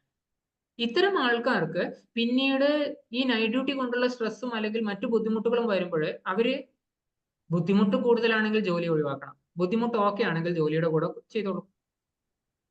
എന്താണോ റിമൂവ് ചെയ്യാൻ പറ്റുന്നത് റിമൂവ് ചെയ്യണം. എന്താണോ റിമൂവ് ചെയ്യാൻ പറ്റാത്തത് അതിനെ എങ്ങനെ ഇൻക്ലൂഡ് ചെയ്യാം എന്ന് മനസ്സിലാക്കണം നല്ല രീതിയിൽ. അതല്ലേ നമ്മൾ ചെയ്യേണ്ടത്. ഓക്കെ, അപ്പം സാറ് പറഞ്ഞതിന്റെ വെളിച്ചത്തില് ഇതെല്ലാം തടഞ്ഞു നിർത്താൻ പറ്റുമെന്ന് തന്നെയാണ്, അത് വേണ്ട രീതിയിൽ ചെയ്യാഞ്ഞിട്ടാണെന്നാണ് പറഞ്ഞു വയ്ക്കുന്നത്. തീർച്ചയായിട്ടും. ഞാനിത് ചോദിക്കാൻ കാര്യം എനിക്കിപ്പം ആ പറഞ്ഞ് നമുക്ക് വേണമെങ്കിൽ തീർച്ചയായിട്ടും മറുപടി പറയാം. ഇനിയും ഓരോ ഇൻഡിവിജ്വലിനെ എടുത്താൽ മാത്രമേ നമുക്ക് അത് അറിയാനായിട്ട് പറ്റുകയുള്ളൂ. ഞാനിത് പറയാനുണ്ടായ ഇപ്പോഴത്തെ കാര്യം, എനിക്ക് പരിചയമുള്ള 2 ആളുകൾ ഇന്നലെയും മിനിഞ്ഞാന്നുമായിട്ടുണ്ടായ സംഭവമാണ്. 2 ആളുകൾ. അതില് ഒരാള്, ആദ്യത്തെ ആള് വളരെ ഭാരമൊന്നും അധികം ഇല്ല, വളരെ ചെറിയ ഭാരം മെയിൻറ്റെയിൻ ചെയ്തുകൊണ്ട് ജീവിക്കുന്നു. പുള്ളി അധികം വാഹനങ്ങളിൽ കയറാറില്ല, നടന്നു തന്നെയാണ് പലപ്പോഴും യാത്ര. പൊതുവാഹനങ്ങളാണ് ഉപയോഗിക്കുന്നത്. വെള്ളം വീട്ടിൽ നിന്ന് കൊണ്ടുപോയേ കുടിക്കത്തുള്ളൂ. മില്ലറ്റാണ് കുറെ കാലങ്ങളായിട്ട് പുള്ളിയുടെ പ്രധാനപ്പെട്ട ഭക്ഷണം. അപ്പം ബാക്കിയുള്ളവർക്കൊക്കെ രോഗങ്ങൾ വരുമ്പോൾ പുള്ളി എല്ലാവരെയും നിശ്ചിതമായിട്ട് വിമർശിക്കും. നിങ്ങൾ ഈ ചോറ് തീറ്റി കുറയ്ക്കാൻ നടക്കെ മറ്റു മറിഞ്ഞ എന്നൊക്കെ പറഞ്ഞു. എന്നാൽ ഒരാഴ്ച മുമ്പ് ആള് പനിയാണ്. പനിയായപ്പോ പുള്ളിക്കാരൻ പറഞ്ഞു, ഞാനങ്ങനെ മരുന്ന് കഴിക്കത്തില്ല, ആശുപത്രിയിൽ പോകുന്ന പ്രശ്നമില്ല. അങ്ങനെ കിടന്നു. 2 ദിവസം കഴിഞ്ഞപ്പോൾ ഇയാള് നമ്മുടെ ഗ്രൂപ്പിൽ വരുന്നില്ല. തിരക്കിയപ്പോഴാണ് അനങ്ങാൻ മേലാതെ കിടക്കുകയാണ്. മിനിഞ്ഞാന്നായപ്പോൾ ചത്തുപോകുന്ന ലക്ഷണത്തിലേക്ക് വന്ന് വീട്ടുകാർ പിടിച്ചു കെട്ടി. അപ്പൊ ഈ പുള്ളി തന്നെ പറഞ്ഞു, എനിക്ക് ഡ്രിപ്പെങ്കിലും തായോ എന്ന് പറഞ്ഞ് നിലവിളിക്കാൻ തുടങ്ങി. അങ്ങനെ ആശുപത്രി കൊണ്ടുപോയി ഇംഗ്ലീഷ് മരുന്ന് കഴിച്ചു. ഇപ്പൊ ഇങ്ങനെ വർത്താനം പറയാനുള്ള ഒരു ചെറിയ ശേഷി ലഭിച്ചിട്ടുണ്ട്. Number 1 person. സെക്കൻഡ് വൺ, വേറൊരാള് നമ്മുടെ നോട്ടത്തിൽ ഏറെക്കുറെ നല്ല മനോഭാവത്തിൽ ജീവിക്കുന്ന ആളാണ്. എല്ലാവരോടും വളരെ സ്നേഹം, സന്തോഷം, നന്മ ചെയ്യണം എന്നുള്ള വിചാരം. ഇങ്ങനെ മെന്റലി ആള് വളരെ ഫിറ്റാണ്. അത്യാവശ്യം ഒരു ആത്മീയ പ്രസ്ഥാനത്തിന്റെ കൂടെ സഞ്ചരിച്ച് ധ്യാനം, മെഡിറ്റേഷൻ പോലെയുള്ള കാര്യങ്ങൾ ചെയ്തുകൊണ്ട് പോകുന്ന ഒരാളാണ്. പുള്ളിക്കാരത്തി അലോപ്പതി മരുന്ന് കഴിക്കില്ല, ഹോമിയോ മാത്രമേ കഴിക്കത്തുള്ളൂ. തൈറോയിഡിന്റെ പ്രശ്നമൊക്കെ പുള്ളിക്കുണ്ട്. അങ്ങനെ ഇരിക്കുന്നു. ഇന്നലെ നമ്മുടെ ഇതിൻ്റെ അകത്ത് കാണുന്നില്ല. തിരക്കിയപ്പോഴാണ് ആള് പെട്ടെന്ന് BP ഷൂട്ട് ചെയ്തിട്ട് ഈ നമ്മുടെ ഈ തിരുവിതാംകൂറിലെ ഒരാശുപത്രിയില് അഡ്മിറ്റ് ആയിരിക്കുക. അപ്പൊ എനിക്ക് ഇതെല്ലാം ഈ പറഞ്ഞ ക്ലാസ്സും നമ്മളിപ്പോ കേട്ടോണ്ടിരിക്കുന്ന നോക്കുമ്പോൾ ഇത് സാധാരണ മനുഷ്യരല്ല. ഞാൻ ഈ പറഞ്ഞ 2 ഉദാഹരണങ്ങളും നമ്മളും ഒക്കെ മാതൃകയാക്കാൻ ആഗ്രഹിക്കുന്ന അവരുടെ ജീവിതശൈലി, അവരനുവർത്തിക്കുന്ന കാര്യങ്ങൾ നമ്മളും ഒക്കെ ഒരു വലിയ കോപ്പി ചെയ്താൽ കൊള്ളാം എന്ന് വിചാരിക്കുന്ന 2 ആളുകളാണ് അടിപട കിടക്കുന്നത്. അപ്പോഴാണ് ഞാൻ വിചാരിച്ചത് നമ്മൾ കുറെ കൂടെ ഒക്കെ മെച്ചാണല്ലോ. ഞാൻ കുറെ കൂടെ ഒക്കെ ചിലപ്പോൾ നിയന്ത്രണം പാലിച്ചിട്ടില്ല, പോയ വഴിയൊക്കെ കണ്ട ഭക്ഷണങ്ങളെല്ലാം കഴിച്ചു, വിശ്രമം ഇല്ലാതെ ജോലി ചെയ്തു, ഓടി നടന്നത് കൊണ്ടാണ് എനിക്ക് വന്നത്. അപ്പോഴും ഞാൻ എൻ്റെ ഡോക്ടറോടും ചോദിച്ചു, എൻ്റെ ഈ പ്രശ്നം വരാനായിട്ടുള്ള കാര്യം എന്താണ്? എൻ്റെ വീട്ടിലുള്ള പല ആളുകളും വെള്ളമടിക്കുന്നവരും പുകവലിക്കുന്നവരും ഒക്കെയാണ്. ഞാനിത് രണ്ടും ചെയ്യാത്ത ഒരാളാണ്. അത്യാവശ്യം കുറെ നല്ല മനസ്സോടെ നാട്ടിലൊക്കെ പ്രവർത്തിച്ച ആളാണ്. എനിക്ക് ഈ മാരകം. അപ്പൊ എന്നോട് ആ ഡോക്ടർ പറഞ്ഞത്, അതിനൊന്നും ഉത്തരവൊന്നുമില്ല, നിങ്ങൾക്കിപ്പോ രോഗം വന്നു, ഇന്നതാണ് ഇതിന്റെ റെമഡി എന്നാണ് എനിക്ക് തോന്നുന്നത്. അത്രയും മാത്രമേ എനിക്ക് പറയാൻ പറ്റത്തുള്ളൂ. നാളെ ഇതിനി വരുമോന്നും എനിക്ക് പറയാൻ നിർവാഹമൊന്നുമില്ല. ഞാൻ ദൈവമൊന്നും അല്ല. ഇതാണ് എന്നോട് പുള്ളി പറഞ്ഞ മറുപടി. അപ്പൊ ഇതെല്ലാം കൂടെ കൂട്ടിച്ചേർത്ത് വായിക്കുമ്പോൾ ഓരോ ക്ലാസ്സുകളും കഴിയുമ്പോൾ നമ്മുടെ തല പെരുത്തു പോവുകയും സങ്കീർണമാവുകയും ചെയ്യുന്നു എന്നുള്ളതാണ്. ആ അർത്ഥത്തിലാണ് ഞാൻ ഈ ചോദ്യം ഇപ്പൊ ചോദിക്കാനുണ്ടായ കാര്യം. ഓക്കെ, എന്ത് ചെയ്യുമ്പോഴും കഷ്ടപ്പെട്ട് ചെയ്യാതിരിക്കുക, ഇഷ്ടപ്പെട്ട് ചെയ്യുക എന്നുള്ളതാണ് പോയിന്റ് നമ്പർ 1. നമ്മുടെ മനസ്സും നമ്മുടെ ശരീരവും തമ്മിലുള്ള സ്വാധീനം, ശരീരത്തിലെ പല അവയവങ്ങളും തമ്മിലുള്ള സ്വാധീനം, ഈവൻ നമ്മുടെ ടേസ്റ്റ്. ഇന്നലെയാണോ മിനിഞ്ഞാന്നാണോ എന്നറിയില്ല, ഞാൻ മോനോട് സംസാരിക്കുന്ന സമയത്ത് ഞാൻ ഇങ്ങനെ പറഞ്ഞിരുന്നു, ഉച്ചയായിട്ടും ഭക്ഷണം കഴിച്ചിട്ടുണ്ടായിരുന്നില്ല, 2 മണിക്ക് അടുപ്പിച്ചായി. അപ്പോ ആ സമയത്ത് നമുക്ക് ഭക്ഷണത്തിനോടുള്ള ആ ഒരു ഇത് തോന്നുന്നത് പോലും നമ്മൾ ഒരുപക്ഷെ ഭക്ഷണത്തിനെ പറ്റി സങ്കല്പിക്കുമ്പോൾ അതിന്റെ സ്മെല്ല് കൊണ്ട്, അതിന്റെ നിറം കൊണ്ട് കാണുമ്പോൾ, അതുപോലെ തന്നെ അതിന് തൊടുമ്പോൾ, ഈ ഭക്ഷണം തൊടുമ്പോൾ നമ്മുടെ ശരീരത്തിന് അറിയാം ഏത് തരത്തിലുള്ള എൻസൈമാണ് ഈ കൊഴുപ്പിനെ അല്ലെങ്കിൽ ഈ പ്രോട്ടീനെ, ഈ കാർബോഹൈഡ്രേറ്റിനെ ദഹിപ്പിക്കാൻ ശരീരത്തിന് ആവശ്യമുള്ളതെന്ന്. അങ്ങനെയാണ് ശരീരം ഓരോന്നും ഉണ്ടാക്കുന്നത്. പക്ഷെ നമ്മുടെ ഇന്നത്തെ പാറ്റേണിൽ ഇങ്ങനെയുള്ള പല കാര്യങ്ങളും പോയി കഴിഞ്ഞു. ഇത് ജസ്റ്റ് ഭക്ഷണത്തിനെ പറ്റി ഞാൻ വളരെ എളുപ്പത്തിൽ പറഞ്ഞെന്ന് മാത്രമേ ഉള്ളൂ. നമ്മൾ കാണുന്ന TV അല്ലെങ്കിൽ നമ്മുടെ ആരുടെ കൂടെയാണോ നമ്മളുള്ളത്, നമുക്ക് വളരെ പിശുക്കനായിട്ടുള്ള ഒരാള് നമുക്ക് നന്നായിട്ട് അറിയാം, നമ്മുടെ ഫ്രണ്ടാണ്, എന്നാൽ അദ്ദേഹം നമ്മുടെ വീട്ടിൽ വന്നു കഴിഞ്ഞാൽ പറയുന്ന സംസാരം അല്ലെങ്കിൽ അതൊക്കെ വളരെ ഒരു നെഗറ്റീവ് ആറ്റിറ്റ്യൂഡിലാണെങ്കിൽ ഇദ്ദേഹത്തിന്റെ പേര് പോലും കേൾക്കുമ്പോൾ നമ്മുടെ മനസ്സിൽ പലതരത്തിലുള്ള ഇമോഷൻസും വരും. ഈ ഇമോഷൻസ് പലതരത്തിലുള്ള ടോക്സിൻസും അല്ലെങ്കിൽ പലതരത്തിലുള്ള സാധനങ്ങളും നമ്മുടെ ശരീരത്തിൽ ക്രിയേറ്റ് ചെയ്യുന്നുണ്ട്. ഇതുപോലെ തന്നെയാണ് ഭക്ഷണങ്ങളും, അല്ലെങ്കിൽ ഇതുപോലെ തന്നെയാണ് ഈവൻ രോഗാണുക്കൾ പോലും. നമ്മൾ അതിനെ കാണുന്നില്ല എന്ന് മാത്രമേ ഉള്ളൂ, നമ്മൾ അറിയുന്നുണ്ട്. ശരീരത്തിന് ഇനി ഒരു പുഴു വരിച്ചു, തടിച്ചു വന്നു. ഈ തടിപ്പ് നമ്മൾ അറിയുന്ന സമയത്ത് നമുക്ക്, അല്ലെങ്കിൽ അതിന്റെ ആ ചെറിയ ഒരു എന്താ സ്റ്റിഞ്ചിങ് ഒരു എഫക്റ്റ് ഉണ്ടാവില്ലേ, ആ കുത്തൽ അനുഭവപ്പെടുമ്പോൾ പോലും നമുക്ക് അറിയാൻ പറ്റും ഇതിനോട് എന്ത് തരത്തിലുള്ള ഇമ്മ്യൂണിറ്റിയാണ് ശരീരത്തിന് ഉണ്ടാകേണ്ടത്.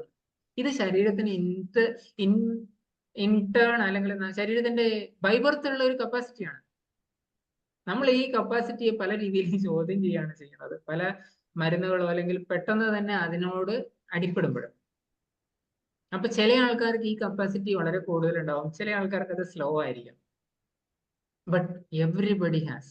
ആൻഡ് ദ പോയിന്റ് ഈസ്, നമുക്ക് അത് ഇംപ്രൂവ് ചെയ്യാൻ പറ്റും. അവിടെയാണ് മൈൻഡ്ഫുൾനെസ് എന്ന് പറയുന്ന ഒരു ടെക്നിക്ക് വന്നത്. സാറേ, ഇത്ര ഇന്റലിജന്റ് ആയിട്ടുള്ള ശരീരത്തിന് അതിനേക്കാളും വലിയ ഇന്റലിജന്റ് ആയ മനസ്സുകൊണ്ട് നേരിടുമ്പോഴാണ് ഈ പ്രശ്നം.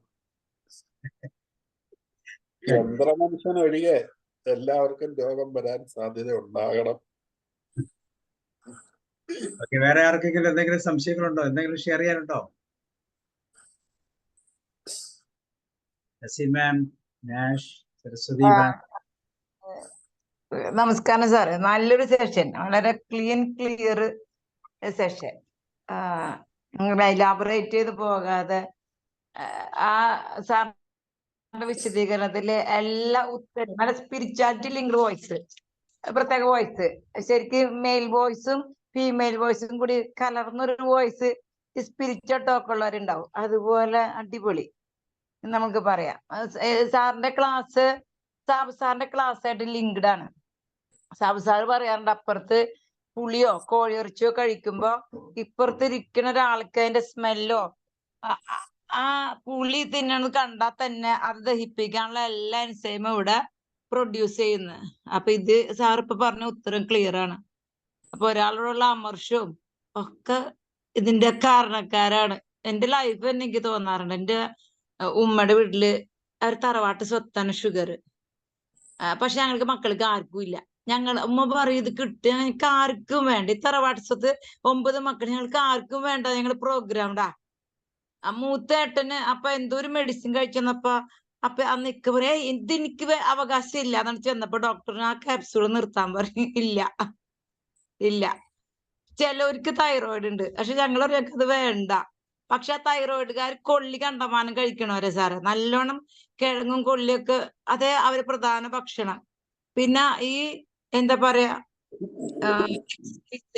ബ്രത്ത് എക്സസൈസും ബോഡി എക്സസൈസും മെന്റൽ എക്സസൈസും ചെയ്ത് കഴിഞ്ഞാൽ ഒരുപാട് സമാധാനവും സന്തോഷവും അസുഖത്തെ കുറിച്ചുള്ള ബേജാറും പോവും. ഞാൻ തന്നെ അതിന്റെ തെളിവാ. ഒരു 2003 മുതല് എന്റെ അലർജി ഒക്കെ എവിടെ പോയെന്ന് എനിക്കറിയില്ല. അല്ലാത്ത ഡസ്റ്റ് അലർജി ആയിരുന്നു. കാരണം ഞാൻ അത്യാവശ്യം യോഗ ചെയ്യും, നല്ലോണം ബ്രത്ത് എക്സസൈസ് എടുക്കും. അപ്പൊ എനിക്ക് 60 ഇപ്പൊ കഴിഞ്ഞു. വീട്ടിലെല്ലാ പണി ഞാൻ എടുക്കും. പ്രത്യേകിച്ച് ഒരു സാധാരണ മനുഷ്യനുണ്ടാവുന്ന ക്ഷീണം ഒഴിച്ച് വേറെ ജീവിതശൈലി രോഗമൊന്നും ഇതുവരെ ബാധിച്ചിട്ടില്ല. ഇംഗ്ലീഷ് മരുന്നിന്റെ പുറകെ പോണ്ടി വന്നിട്ടില്ല. എന്നാലും ഞാൻ ചെറിയ ആയുർവേദ മരുന്നോ ലേഹ്യോ ഒക്കെ കഴിക്കും. അത്ര തന്നെ ഉള്ളു. അപ്പൊ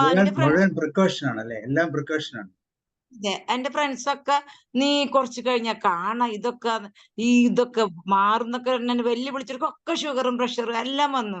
കാരണം അവരെ മനസ്സിൽ ഇത് കുറച്ച് കൂടുതലാ. അമ്മമ്മയ്ക്കുണ്ട്, അപ്പൊ വരും, നിനക്ക് വരുന്നതന്നെ ഓരോരുത്തർ ഒഴിഞ്ഞിടും. അപ്പൊ സാറിന്റെ ക്ലാസ് എല്ലാം ലിങ്ക്ഡ് ആണ്. പിന്നെ സാറ് ചോദിച്ച സംശയങ്ങളും, പിന്നെ സാറ് പറയാറുണ്ടല്ലോ അവരൊരു ബയോകെമിസ്ട്രി വ്യത്യാസപ്പെടുമ്പോ ഒരു വീട്ടിലെ ഏറ്റവും കൂടുതൽ എക്സസൈസ് ചെയ്യുന്ന ആൾക്കാർക്കും ചിലപ്പോൾ ഷുഗർ വരാം. അപ്പൊ അതൊരു ബോഡിയുടെ വ്യത്യാസമായിരിക്കും അല്ലേ സാറേ? അതിപ്പോ പറഞ്ഞിട്ട് കാര്യമില്ല. എന്നാലും ഒരുപാട് നമ്മളെ തോട്ട് ഫോമും ഭക്ഷണ രീതി പ്രവൃത്തി എല്ലാം ലിങ്ക്ഡ് ആണെന്ന് എനിക്ക് തോന്നുന്നത്. Thank you sir, thank you. നീണ്ടുപോയി, സോറി. ഓക്കെ, അപ്പോൾ വേറെ ഒന്നുമില്ലാന്ന് തോന്നുന്നു. വൈൻഡപ്പ് ചെയ്യാം. Thank you. നാളെ വീണ്ടും നമുക്ക് തിരുക്കുറളിന്റെ ടോപ്പിക്കുമായിട്ട് വീണ്ടും കാണാം. Thank you sir, once again. മനോഹരമായ ഒരു തൈറോയിഡിന്റെ സെഷൻ. അടിപൊളി. Thank you sir. Okay, thank you. See you and good night. Thank you, sir. Thank you.